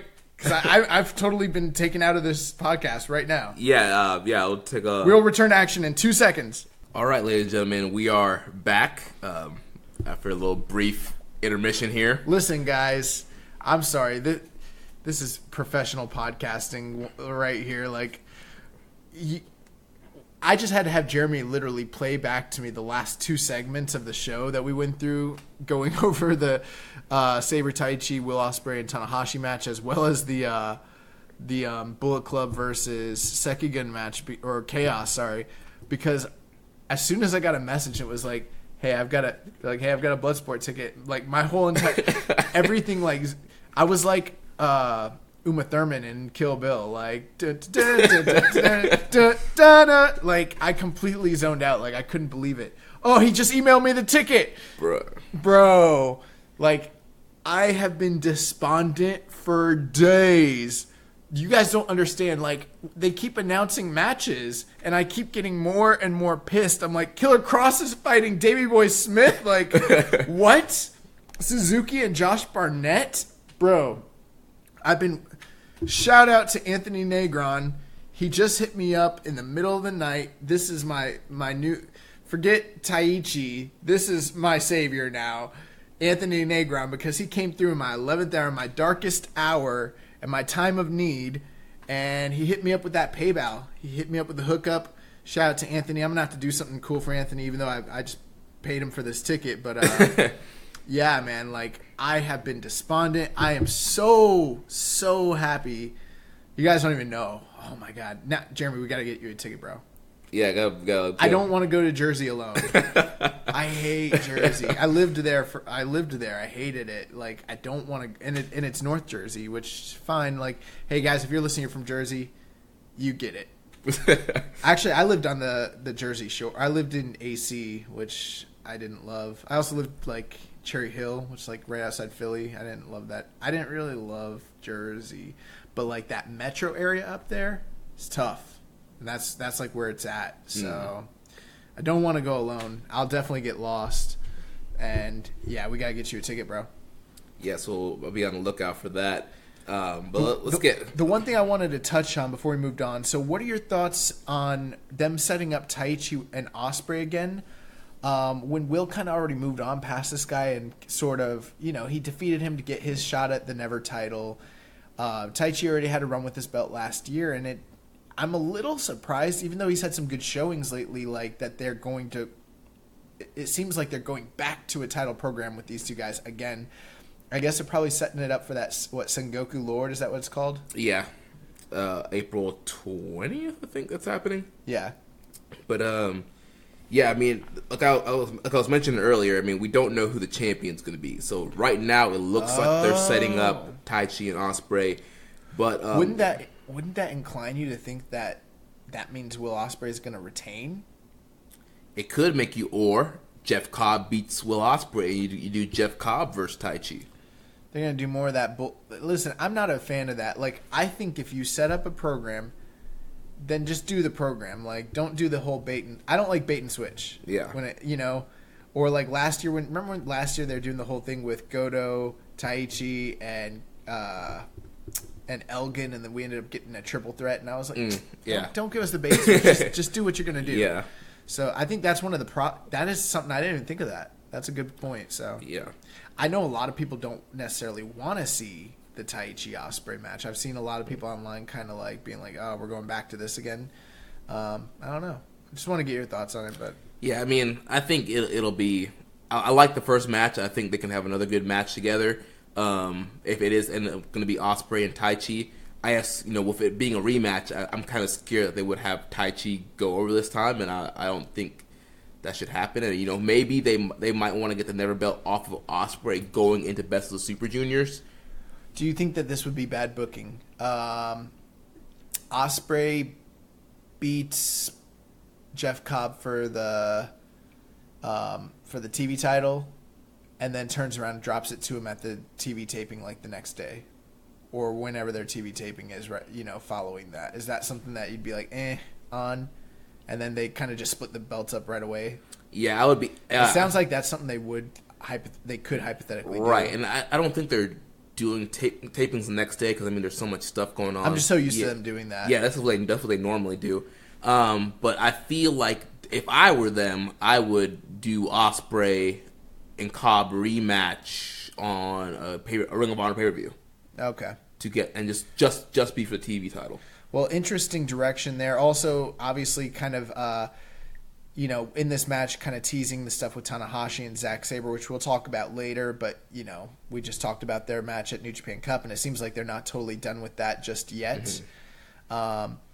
And then continuing on to the Bullet Club and Chaos match, you had mentioned that Jay White defeated Goto, which is really interesting because a lot of times in these matches where it's, 6-man, tags, usually the weakest guy on the team is the one that takes the fall. Right, and they had a very similar match to this the previous night where Hikuleo took the fall to Mad Mikey Nichols, and pretty much every multi-man match that featured Hikuleo and Mad Mikey Nichols was pinning Hikuleo with the Blue Thunder Bomb. So that's what I thought was going to happen here again. But are they calling it the Blue Thunder Bomb, or are they still calling it the Mikey Bomb? They're calling it the Mikey Bomb. I'm calling it Blue Thunder Bomb because Mikey Nichols freaking sucks. Dude, Rich and I went out to the NXT house show past Friday night, and his former partner Shane Thorne was in action. I forgot who he was even wrestling now. Oh, he's wrestling Jeet, this Indian guy Jeet. But dude, why does he gotta be Indian? Because he was Indian.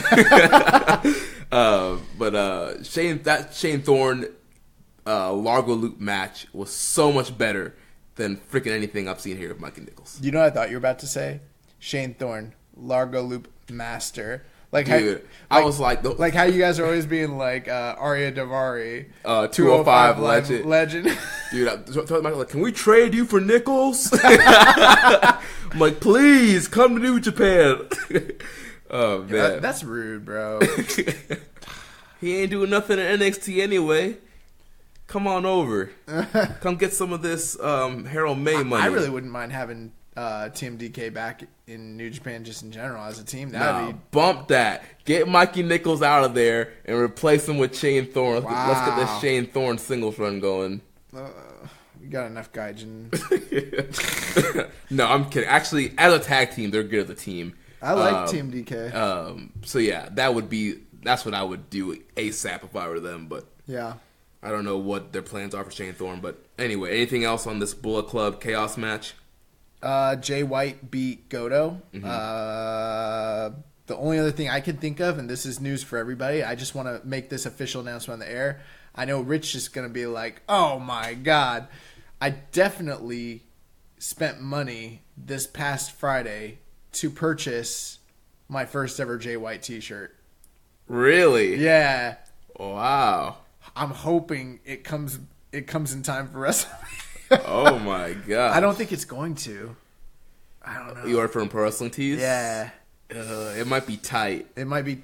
It might. When did you order it? Friday. It might. If you're lucky, it'll be here Tuesday. Oh, next Tuesday. I ordered that and a Keepin It Strong Style shirt. I saw that, the sale. I saw the sale come through on the email. But yeah, dude, that would be hilarious. Oh my gosh. Yo, it's like, here's the thing. I pretty much literally am only buying it for the fact that I want to wear it to the Madison Square Garden show. To troll? Not to troll. To support. Okay. A Bullet Club for life. What are you talking about? Oh my God. But also, oh yeah, my ticket, I didn't get scammed. Thank you, Anthony Negron. I'm good to go. I got my ticket for Josh Barnett's Bloodsport. But No, it's the most raw. Like literally, I've wanted this shirt since I seen it, and yeah, like here I'll show it to you. Freaking A. Compelling radio, ladies and gentlemen. Guys, okay, so it's the Switchblade Jay White shirt that I don't have it here in front of me. I couldn't pull it up in time. Where it says Switchblade, but it looks like the Stranger Things logo. Oh yes, I have seen that shirt. Bro, that shirt's raw. That is a raw shirt. Like I've wanted that shirt since I seen it, so I finally got it. I'm happy. Hopefully it comes in time for WrestleMania weekend, and yeah, so I can support the Bullet Club. The Biz Gliz. You gonna go to the Bullet Club block party? Guys, don't go to the Bullet Club block party. Come to Suplex Mania. So let's get back on track here. So the U.S. title match. I know this episode. Once Josh Barnett got brought. Josh Barnett's always messing things up when it comes to New Japan Pro Wrestling. Yeah. Making this show, be 4.75 instead of 5. Bringing down the average. Yeah. So semifinal of this night, U.S. title match. The champion, Juice Robinson, against the crown jewel, Chase Owens. I've seen a lot of negative reactions to this match, young boy. What was your thoughts on this one? I liked it. That's my feeling. I liked it. And I feel like that's a pretty... I don't know. What's funny is, there was a lot of people online saying they didn't like it, but almost every review that I've seen and almost every, review that I've seen have been people saying the same thing as me and as you, that they enjoyed the match. But I'm seeing a lot of fans of the product who are outspoken online saying how much they hated this match. Is that kind of your feeling too? I'm seeing a lot of hate from fans and reviewers. Really? Yeah. Maybe like I said, I'm not always as connected to the online activity as you, but I have seen some positive things, and I was pretty positive on it. Dude, I really like this match. I really enjoyed this match. Yeah, I did too. I know a lot of people did not like the shenanigans or the the Western style if they want to pin it as. But I thought it added to the match. I thought Juice Robinson looked great here, overcoming the odds, taking out Fale, Jado, and eventually Chase Owens to retain the title here. So much times they make Juice kind of come off as a geek, and I thought he looked like a star here. Coming from behind babyface, I thought he looked great here. Yeah, I thought that the build was really good. Chase Owens playing this Southern style, cocky heel, cheating, in all the multi-man matches leading up to this. I thought that stuff has been great and kind of just, they told us a classic North American wrestling story of Chase Owens getting the better of him and frustrating this guy until their title match where, Juice had something to prove and he was fired up and he was ready to kill Chase Owens, get his comeuppance, if you will. That being said, I do understand some of the criticisms. People didn't like all the interference. They didn't like some of the plotting, pacing in the beginning. I thought that they got off to a really hot start. Yeah, dude. Juice comes out, throws off the coat, the hat, drops the U.S. title. He's all business. Beelines to the ring. Running it right from the jump, yep. Hot start, like a blood feud should be. These guys going, straight, strikes to each other.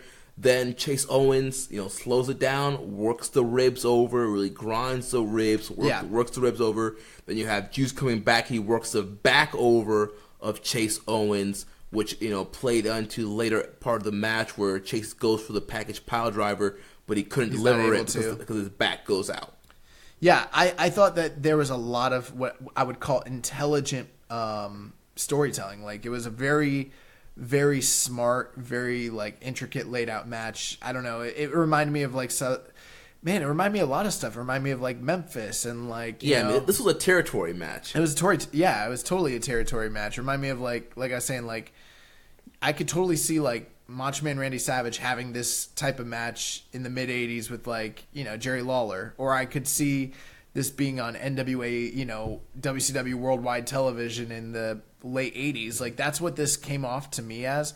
It's no surprise with Chase Owens and his connection to the Midwest Indies and being trained by Ricky Morton and all that sort of stuff. So, but I also do understand that there are people who didn't like all the interference. There are people who didn't like the pacing of the match. They didn't like the style of the match. There was the fair criticism that the fans were not into this or as invested into it in the beginning, which is a fair assessment because I think that was true. Right. But I felt like they, by the end of it, got the crowd invested and brought them honestly, back. I felt the Bullet Club interference actually helped draw the crowd in. Yeah. And the crowd they hate Bullet Club, and they don't want to see Bullet Club getting over on their baby faces. Another thing to consider, too, is that this match had a big task in front of it in that it was going on just before the main event. And so, if they had come out there and tried to do like a classic, even one of Juice's classic matches, and do what we'd seen from Juice so many times before, they probably could have done something like that. But then it's going to wind up getting overshadowed and forgotten in the light of what's evident, ultimately going to be a great match between Sonata and Okada. With this, they did an entirely different style match that I think is actually pretty memorable because it's so different from anything that we normally see. Yeah, this match is very memorable for me, and I remember all the key spots, and I really enjoy this match. Yeah, I liked it a lot. I feel like here's the thing. You do this match in almost any other setting. I'm not saying it's going to be like way over or whatever, but I feel like people are going to be a lot more forgiving to what type of match it was. Mm-hmm. I feel like the fact that it was taking place in Japan, it has a diff. Yeah, I feel like I don't know how. I'm not saying it properly. I feel like the fan base has an expectation that every single match that occurs in New Japan Pro Wrestling has to be this purific, strong style, G1 centric sort of type of match, and it's like there's a wide gamut, a wide spectrum of wrestling that exists out there, different styles. This is very indicative of the Southern style wrestling scene, right? Especially from the 80s, like you said, territory match. I liked it, and I think there is room on the card for a match like this. There's room on the card for guys like Yano, Taguchi, Colt Cabana. You could have some different outside of your strong style, epic match. I agree. I don't want the entire promotion to move towards this. I'm not saying, all 10 matches on the card do this. I'm not saying this should be the main event with this, But I do think that people should be a little bit more open-minded. And I know sometimes we're not the most open-minded. We try to be. We try to correct ourselves and catch ourselves. But I didn't know if you'd like this. I kind of thought you wouldn't, be honest with you. But, to me, it reminded me of all the 80s crap that I've watched over the years. And, I liked it. I'm glad that you like it, too. Yeah, dude. I enjoyed it a lot. I thought that Juice came off looking really good by the end of it. This is one of the best, Juice's come off looking post-match. He truly looked like a star here. I do think that, part of the reason that people didn't care is because this U.S. title basically means almost next to nothing. Mm-hmm. I think it is interesting that this match...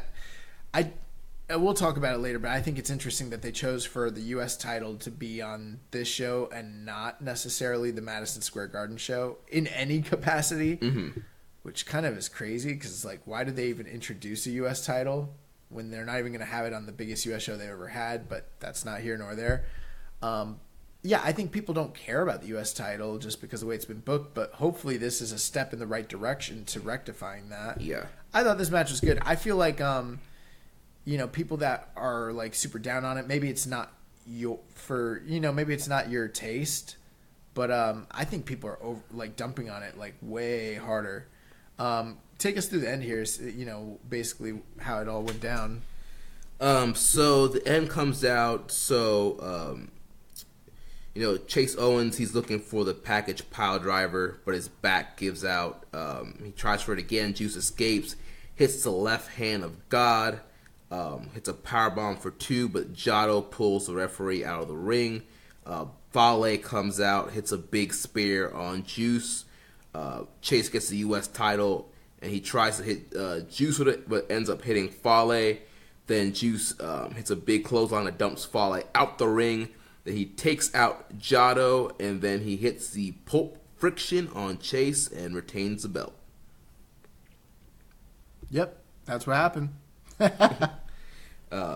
So then post-match, Fale attacks Juice, but then Nichols came out and makes a save, and it looks like we're getting a new Bullet Club hunter in 2019. Yeah. Well, the other ones are all taken up. Billy Gunn's got a gig with the Con Money, and Yoshitatsu, he's busy over in All Japan, so they had to kind of replace him with your favorite wrestler. Yeah, jeez. I don't want to see a Nichols Fale one-on-one match. Do you think that's where they're going with this? I don't know. Maybe since he attacked Juice, maybe they're going to end up doing Juice Fale, which is not something I'm looking forward to either, but I kind of thought that they might be moving towards like Juice and Mikey Nichols tagging together. Nichols kind of replacing Finlay for the year. Yeah, that's what I don't know. That's what my initial thought was. Yeah, I mean, I guess. And kind of giving help. Maybe that would help get Nichols over. And Juice Juice has kind of been that guy who like brings the Westerners over and lets them tag with him. And he kind of adopts all these like orphan gaijin wrestlers. You know what I'm saying? Yeah. So I don't know. That's something that I just that's what it seemed like to me, anyways. Yeah. Question here from Reddit user Asahi Yojimbo. He says, I feel like Juice vs. Chase was overbooked between Fale showing up and the usual kendo stick shenanigans, which causes me to wonder how New Japan officials continue to allow Master Heater / Jado to remain ringside during any match. I get run-ins being an unpredictable event, but Jado is always there from the start. This happens so often that the oblivious ref concept took me out of the match this time. What do you think? Yeah, I mean, I think that's something we talk about pretty regularly, just the fact that, there's not consistency with the referees, and if there is, it's, incompetency, which kind of sucks sometimes. Yeah. It can help you, not help you, but it can cause you to break your suspension of disbelief sometimes because of, like, the level of incompetency is, like, kind of cartoonish to some degree. Yeah, and especially with the kendo stick, you hear that loud crack. It's like, yes, I know some dudes chop loud, but I mean you can definitely tell the sound of a kendo stick. Yeah, but I mean, aside from that, I mean, I don't know. You would kind of for it to be like the New Japan officials continue to allow Jado to come down. It's like, well, who are the New Japan officials? Who is this mysterious IWG? The IWGP. Yeah, who is they? Harold May. Yeah, so I mean, he's worried about visas. He needs to be worried about these manager licenses. Make sure that everything's on the up and up out there. Yeah, so I don't know, man. I don't even know what to say to that. That's hilarious. That's legit, yeah. There was a question we missed about Naito from Reddit user Jai Bryan. He says, Maserati.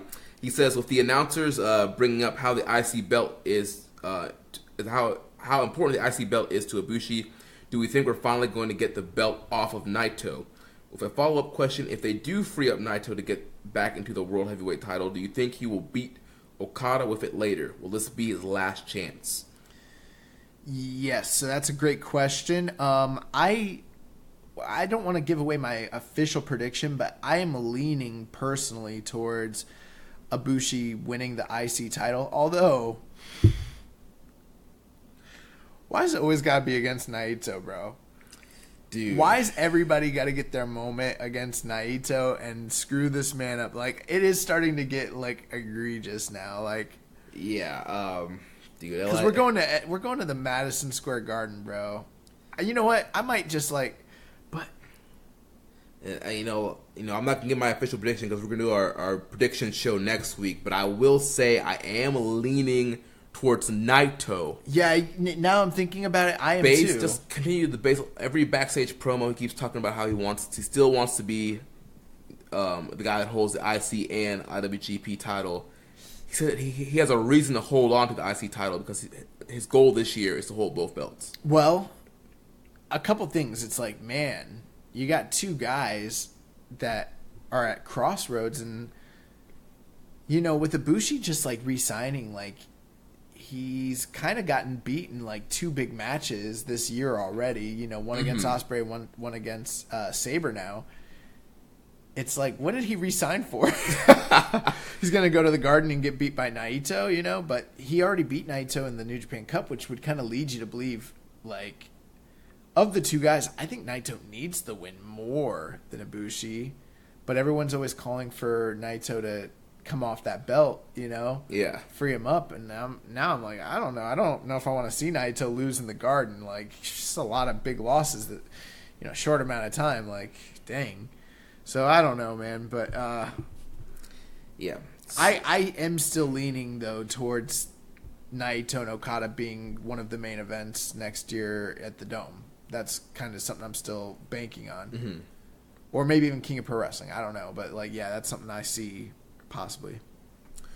So now this brings us to the main event. We had Shibata arriving to join on commentary. Big pop from the crowd, seeing the former New Japan Cup winner himself arrived to commentary to call this match on the Japanese commentary team. Yeah, I loved that.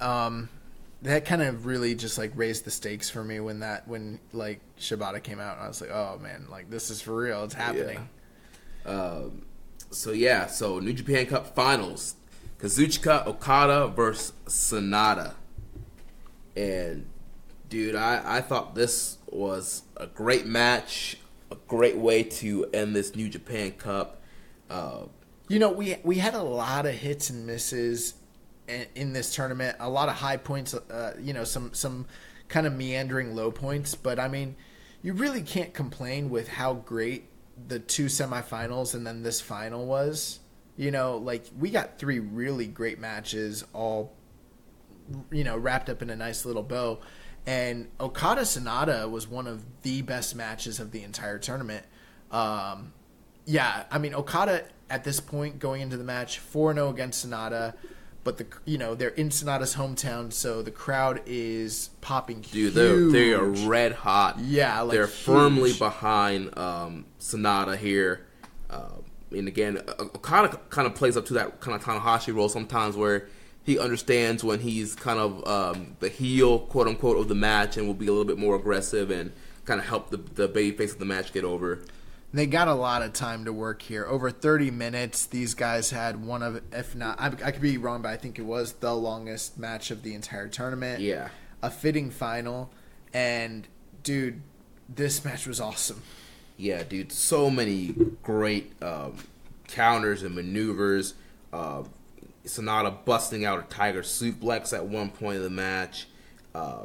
Doing the great move set up with a backbreaker for the moonsault. Dude, the skull ends looked good again in this match. The thing is, they had a lot of time to work, so they worked what I would call like the classic Okada match. I mean, this was an Okada match through and through, and true to its form. I mean, there were so many things that were just like right to the T what you would see in an Okada match. But those last like 8 to 9 minutes, where we get these, and Okada's the best in the world at this, and Sonata is right there with him toe and toe. It's those final segments where they build to the heated finale and start doing the false finishes, and then they go into those crazy counter sequences that just seem to never end and go on and on and on. And the way they did all that, working between the skull end into the Rainmaker and back and forth and the counters, like, it was popping me so hard, bro. Like, and everything leading up to that point. Like, this match was really excellent. Yeah, and dude, I love the closing stretch of this match, and I'm going to do a little quick play-by-play of it here. So, towards the end, so Sonata gets the skull in, he swings Okada around. Okada starts to fade, but he manages to pop out, but Sonata gets him back in. Instead of going for the submission, he goes to the top for the Muda moonsault, but he misses. Okada pulls himself up. Sonata follows, but then Okada just drills him with that John Woo drop kick. Then Sonata pops up and hits the TKO for a great near fall. I mean, like 2.9. Yeah, it was crazy. And then Okada, Sonata gets up and he's heading towards the corner for the moonsault, but Okada grabs his leg, but then Sonata just starts stomping away at him, and Okada just keeps reaching and trying to grab Sonata's leg. Storytelling. Yes. Sonata then, instead of hitting the regular moonsault, he does almost the AJ Styles gimmick, where it's a moonsault into like a reverse DDT, but he locks in the skull end. But then Okada counters that into the tombstone, and dude, he drilled him with the tombstone once again here. Then Sonata fights off the Rainmaker, but Okada hits the rolling Rainmaker and then the traditional Rainmaker to get the win here. 33 minutes, 5 seconds, a great match. The match did start kind of slow, and then they, just built throughout, and Sonata began to overcome and, beat Okada, kind of like, I don't know, it had like that Hogan WrestleMania 18 sort of deal going for it, like where the crowd was just like raising him up, Mm-hmm. And yeah, like, this is his 5th match with Okada. Okada's beaten him again, but this is the closest I think he's ever felt like to actually beating him. And even though it was kind of a foregone conclusion, we kind of knew Okada was going to get the win here, given, the implications to Madison Square Garden, given the history between him and Jay White and him being a perfect foil. Even still, they did a great job of booking a compelling main event to raise Sonata's stock in his hometown, create that seed of doubt. Even if you knew he wasn't going to actually like lose, the crowd didn't seem to know that on that particular night. Yeah, dude, they were totally invested in Sonata. They wanted to see the hometown hero, win and go into the Garden. And like we both said, those last 10 minutes of the match, are just a cherry on top of a great 20-minute match. So, excellent pro wrestling. I think there were people out there that thought Sonata was going to get the win. But, obviously Okada winning is the thing that made the most sense here. And I will say, personally, and I think I'm in the minority here, I was really, I don't know if you remember last year, I was really high on the match they had at the New Beginning in February. Yeah, I did like that match better than this match. I am seeing people say that this is Sonata's best match of all time. I think that that's not true. I think he had some really good matches in the G1 last year. I also think that his match with Tanahashi in the G1 a few years back, plus the one he had with Sonata or with Okada last year, I think it's a little. I don't know. People are acting like he's never done a 4.5-star match before, and I think he has. So I'm not like sitting here saying this is his greatest match, but from like a stature standpoint within the company, this did feel like more like he was made more in this match than any other time that I can recall with him in the company. Yeah. I mean, I don't know. I mean, I thought I liked the match a lot. I don't remember the match last year. The match last year. So I can't really give a fair comparison, but I mean, I rated this match 4.5. And I thought it was an excellent main event. And Okada is your new Japan Cup winner in 2019. A lot of people predicted this, and it proved to be if you predicted it, you're right on the money. I think most people, whether we knew how we were going to get there or not, it was a bumpy ride, crazy ride, a roller coaster, but, Okada wins. I think it was pretty emotional, and it was pretty awesome to see him get choked up in the back talking about Shibata, and Shibata being at ringside, like calling the match. How much this meant to him, yeah. But then we also got the stuff at the end of the show between him and Jay White. Yeah, the back and forth promo. Jay White talking about how he's going to beat him in the Garden. And Kyle's like, I don't understand what you said. Yeah, that popped the crowd.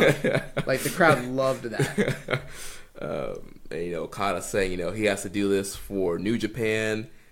He has to, beat Jay White in the Garden. So, yeah, man. And then, the confetti falls. Okada celebrates with that awesome trophy. And them shorts. Yeah. So we got a few questions here. First from Reddit user Jai Bryan. He says, I know you both are picking Okada to beat White at MSG. Does knowing that for the past 2 years, the runner-up in the New Japan Cup got an IWGP Heavyweight title shot at the Dontaku change your mind? Seeing it how we just got Okada versus Sonata and a title offense against Sonata would lead perfectly into White versus Naito for Dominion. I'm confused about this question a little bit. I'm just thinking. So he's saying, in previous years, the runner-up, whoever comes in second in the New Japan Cup, gets an IWGP title shot at Dontaku. So that would mean that Sonata would get a title shot at Dontaku later in April. And so would it make more sense to do Okada or Sonata versus Jay White, have Jay White beat Okada at MSG, and then you do Sonata versus Jay White? I guess what I'm confused about, it says, seeing as how we just got Okada versus Sonata and a title defense against Sonata would lead perfectly into White versus Naito for Dominion. So what he's saying is Jay White would beat Sonata in a title defense at Dontaku, and then you do Jay White versus Naito at Dominion. I mean, you could do that. And we're not giving the official, our official. Oh, I'm giving it. Okada's winning. Okada's winning in the Garden. Period. I don't care if I'm going to be wearing a Jay White shirt or not. Okada's winning in the Garden, and I will be blown away. I will be blown away. Dude, yeah. I mentioned this in our group thread earlier today. I would be shocked. I will be shocked if Jay White retains. I will literally, I don't hardly, when it comes to big New Japan matches and big, toss-up matches and stuff like that, I'm not usually this firm, one guy has to win sort of thing. But in this case, I will literally be blown. I'll think it's a big mistake. And I don't usually feel that way, but I will feel like it is a big mistake if Jay White wins in the Garden. Yeah. And I can see why people could make compelling arguments for why Jay White might win, but I just think it is the wrong move. But I don't think that this is bad booking that you laid out here, Jai Bryan. That would make sense. White, getting a...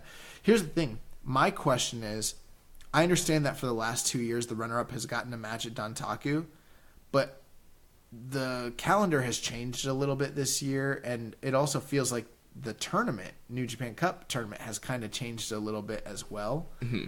And I am wondering if they're going to position the guy who was the runner-up to get a title shot, just the next few weeks. Yeah, I don't know if they're going to do that. I mean, they could. They have before. I'm not discounting it, but it feels like the whole entire complexion of the tournament and the implications are kind of different now than they used to be. Yeah. Question from Reddit user Rambone Slam Pig. Talking about Sonata's potential and his inability to really live up to it is a pretty regular topic of discussion for most NJPW fans. What do you think about Sonata's performance in this tournament, and especially in that final match? Does it give us a signal about any future plans with him? What are your thoughts?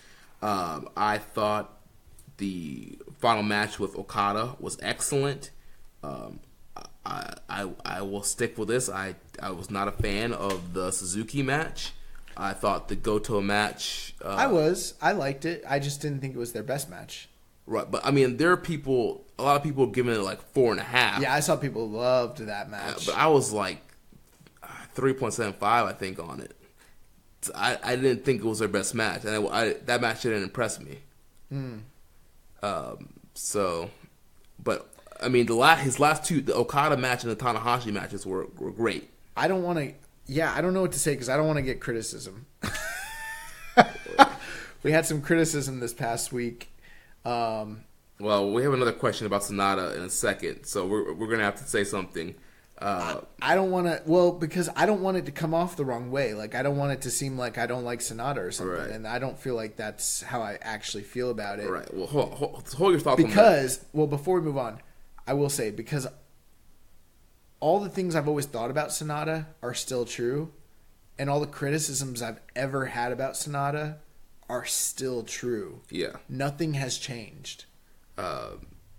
So let's hold on that Sonata talk real quick. I feel like I don't have anything new to say about it, except for just congratulating him on what's happened so far. But everything I've always thought and felt, it's still kind of there until nothing's changed. You know what I mean? Yeah. So he also goes on to say, does Evil possibly getting into a program with Ishii signal that each are going solo for a while? What could we reasonably expect from a solo run for Sonata? Okay, that's a good question. Well, I had actually predicted that they weren't going to win the tag titles at Wrestle Kingdom this year because I thought that they were going to go and do singles runs. Singles. Yeah. Which doesn't mean that they're not going to be a tag team anymore. I think that they are in a unique position where they are a premier tag team who also happen to have that are in the upper mid card and that have singles runs. So I don't think that this is anything new. I do think that they're going to focus more on these guys doing singles stuff, and then it's still New Japan. They're still going to be doing a lot of multi-man tags and that sort of things. We're just not going to see them probably in the immediate sense in 2-on-2 tag team matches. Yeah. What can we expect out of a Sonata, solo run? I really feel like that is completely up to the bookers, and it's completely up to Sonata. I would love, and I just want to put this out there before we get into the discussion about Sonata and what he is and what he isn't, what he could be, and yada yada. I have always thought that Sonata had the ability and the potential to be what I would call one of the upper, if not top, Japanese talents in the entire company.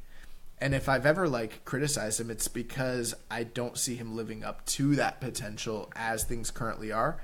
And it's because it's not a new criticism where people are like, when this guy came in 2016, everybody was like, wow, Sonata, this guy's about to be something. And then 2017 happened, and then 2018 happened now. And this time last year, we were like, he was getting his title shot, and everyone's like, is this the time? Is this the time? And it was like, nope.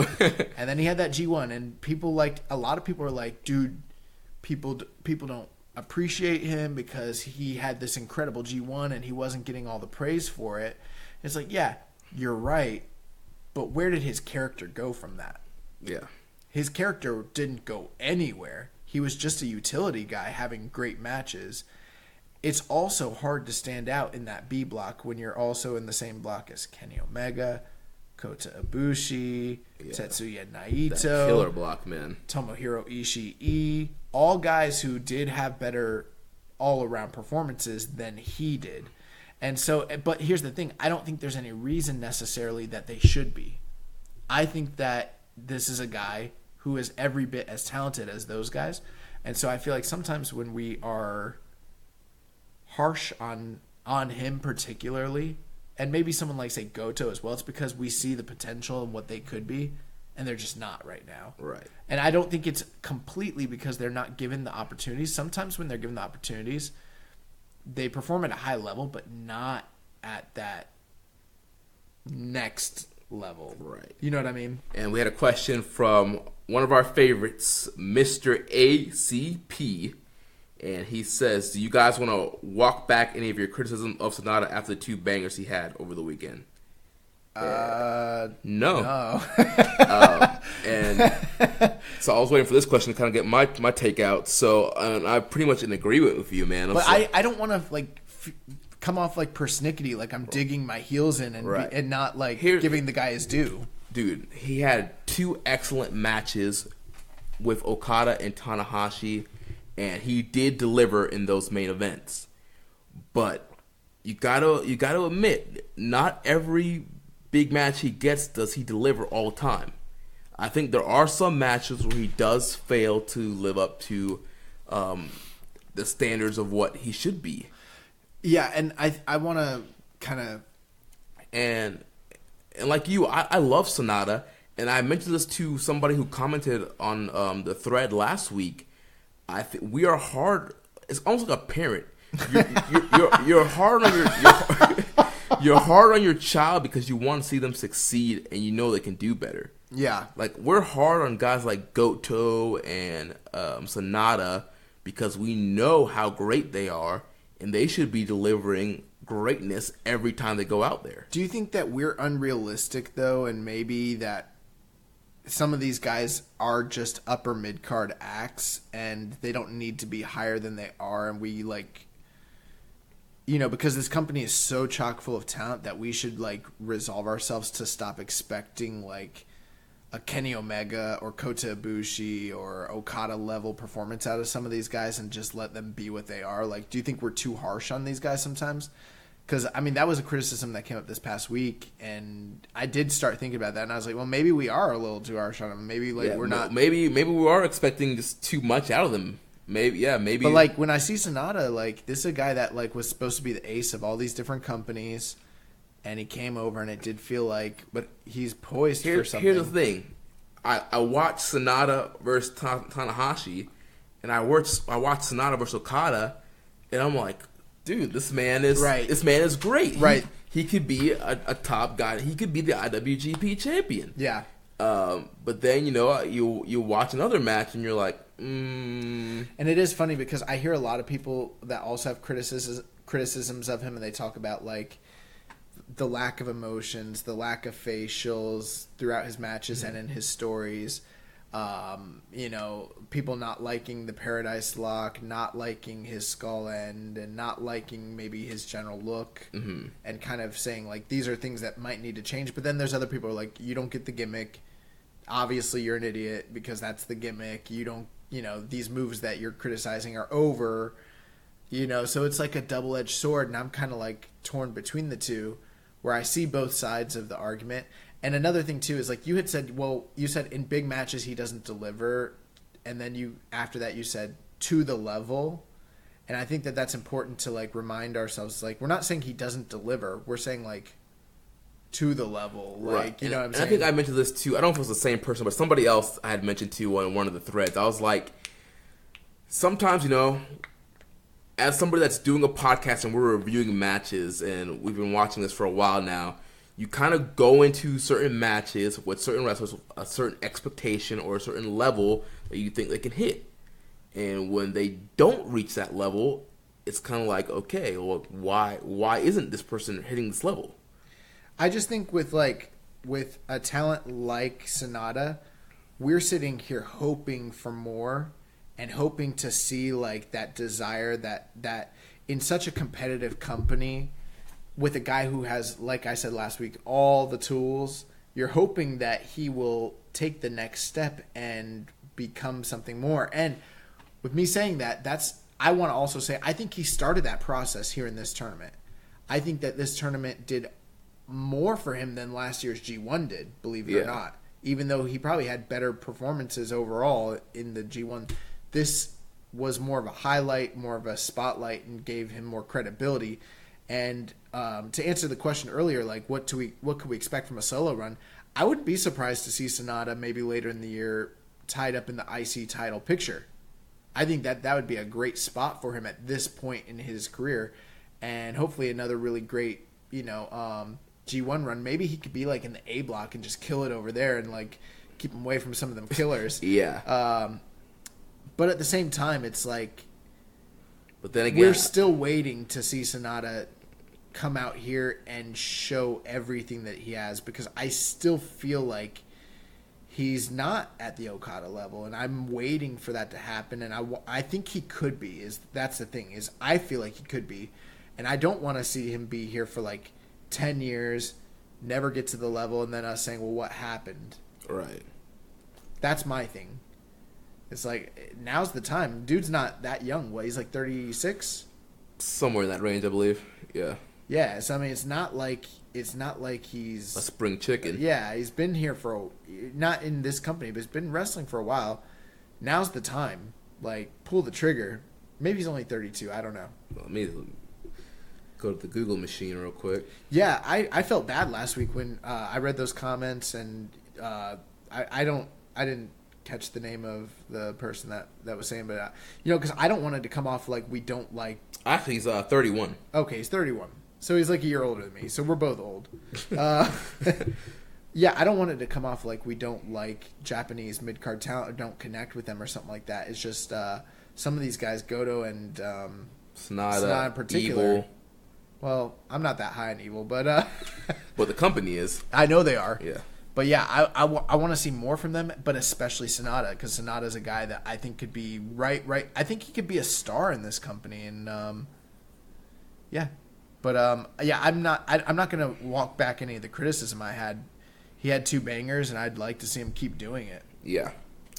All right, so getting ready to kind of wrap up this New Japan Cup talk. We want to list out our top 5 matches and top 5 wrestlers of the tournament. We also want to announce the winner of our New Japan Cup prediction contest. So which one do you want to do first? Let's run through the top 5 wrestlers of the tournament. So our number 5 competitor, and there was 32 competitors. Number 5, Zack Sabre Jr. He had that incredible run. They were booking him to repeat and all that until he ran into Tanahashi. Just excellent stuff all around.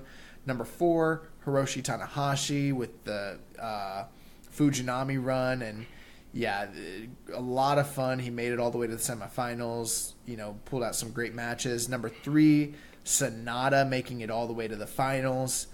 He had a great tournament, some really great matches. Number 2, and this is going to be a shock to some people, I think, but our number 2 top competitor in the tournament, Kazuchika Okada, the winner of the New Japan Cup tournament. He had a great tournament all around. Aside from the Mikey Nichols match, which I know Jeremy shaking his head right now, but yeah, Okada. And then our number 1 top competitor for the entire New Japan Cup in 2019, Tomohiro Ishii. Banger after banger after banger. This man is a wrestling machine. Hey guys, unfortunately we had some technical difficulties towards the latter part of our recording here, so kind of our conversation about our top 5 wrestlers and top 5 matches got kind of cut a little bit, but I'm gonna wrap the show up. We're recording really late here, so young boy had to depart, so I'm just gonna close the show up real quick. But as we were talking about the top 5 matches and top 5 wrestlers, that was leading into our wrestler of the month and match of the month discussion. So our wrestler of the month is Tomohiro Ishii, the Stone Pitbull, and our match of the month is the Tetsuya Naito versus Kota Ibushi matchup. Then we did list out our top 5 current New Japan theme songs, but we'll redo that question next week when Josh and I are both on here. Real quick, just want to cover the kind of the big news of the week. The Madison Square Garden card has been fully released. So we have the IWGP champion Jay White defending against Kazuchika Okada, the ROH World Champion Jay Lethal defending against Marty Scurll and Matt Taven in a triple threat ladder match, the IWGP Intercontinental Champion Tetsuya Naito defending against Kota Ibushi, the Rev Pro British Heavyweight Champion Zack Sabre Jr. defending against Hiroshi Tanahashi, title versus title match, the IWGP Tag Team Champions Tama Tonga versus Tangaloa versus ROH Tag Champions PCO and Brody King, versus the Briscoes versus Evil and Sonata, the IWGP Junior Heavyweight Champion Taiji Ishimori defending against Dragon Lee and Bandito in a triple threat match, Bully Ray in a New York City Street Fight Open Challenge, the Women of Honor World Champion Mayu Iwatani defending against Kelly Klein, Roosh defending against Dalton Castle, and title versus title, Never Openweight Champion Will Ospreay versus the Ring of Honor TV Champion Jeff Cobb, and then the pre-show, the 30-man Honor Rumble match. On the pre-show, right now the only contestant announced is Jushin Thunder Liger. So that was the major kind of news item for this week. Other quick notes, Kota Ibushi has been announced for the Royal Quest. The History of Tanahashi Part 2 is up. So that we're pretty much towards the end of the show, and somehow the recording cut out. Thanks for sticking with us, guys, and we're just looking forward to giving our predictions next week for the G1 Supercard. So we're breaking that show down, working on getting a special guest to help us give a preview and predictions for the G1 Supercard. make sure you guys spread the word about Suplex Mania happening April 7th, WrestleMania weekend. We want to meet all you guys, man. We were kind of joking. I'm really mad this part got cut out, but we were just talking about, we want to meet the faces behind the names, and just saying, I really got to know what the face behind a Rambo and Slam Pig looks like, and I think you're going to be out there in New York, so come say hi to us at the shows. Come hang out with us at Suplex Mania. Like I said, next week we'll be back giving our predictions for the G1 Supercard. Make sure you connect with us on social media. On Twitter, the show is at KI Strong Style. You can also follow us at Social Suplex. You can follow me at Jeremy L. Donovan. On Facebook, we're facebook.com/Social Suplex. Join us in the Wrestling Squared Circle group, facebook.com/group/Wrestling Squared Circle. On Reddit, I am the Pro Black Guy. Josh is Keeping It Strong Style. You can email me, Jeremy, at socialsuplex.com. Check out all the other shows on the Social Suplex Podcast Network. On Sunday, One Nation Radio, hosted by Rich Latta and James Boyd. Monday, the Omega Luke Podcast. Wednesdays, the Rookie and Clive Wrestling Show from Scotland. Every other Wednesday, we have our podcast that's dedicated to independent pro wrestling. Grown Men Watch This Shit, hosted by Jeremy Tate and Chris Bryant. On Friday, we have NXT Then, Now, and Forever. And on Saturday, we have All Things Elite, hosted by Floyd Johnson Jr. Don't forget to subscribe, leave a rating and review, and we'll catch you next week on Keeping It Strong Style, the ace of podcasts. Thank you for listening to Keepin' It Strong Style. We'll see you next time.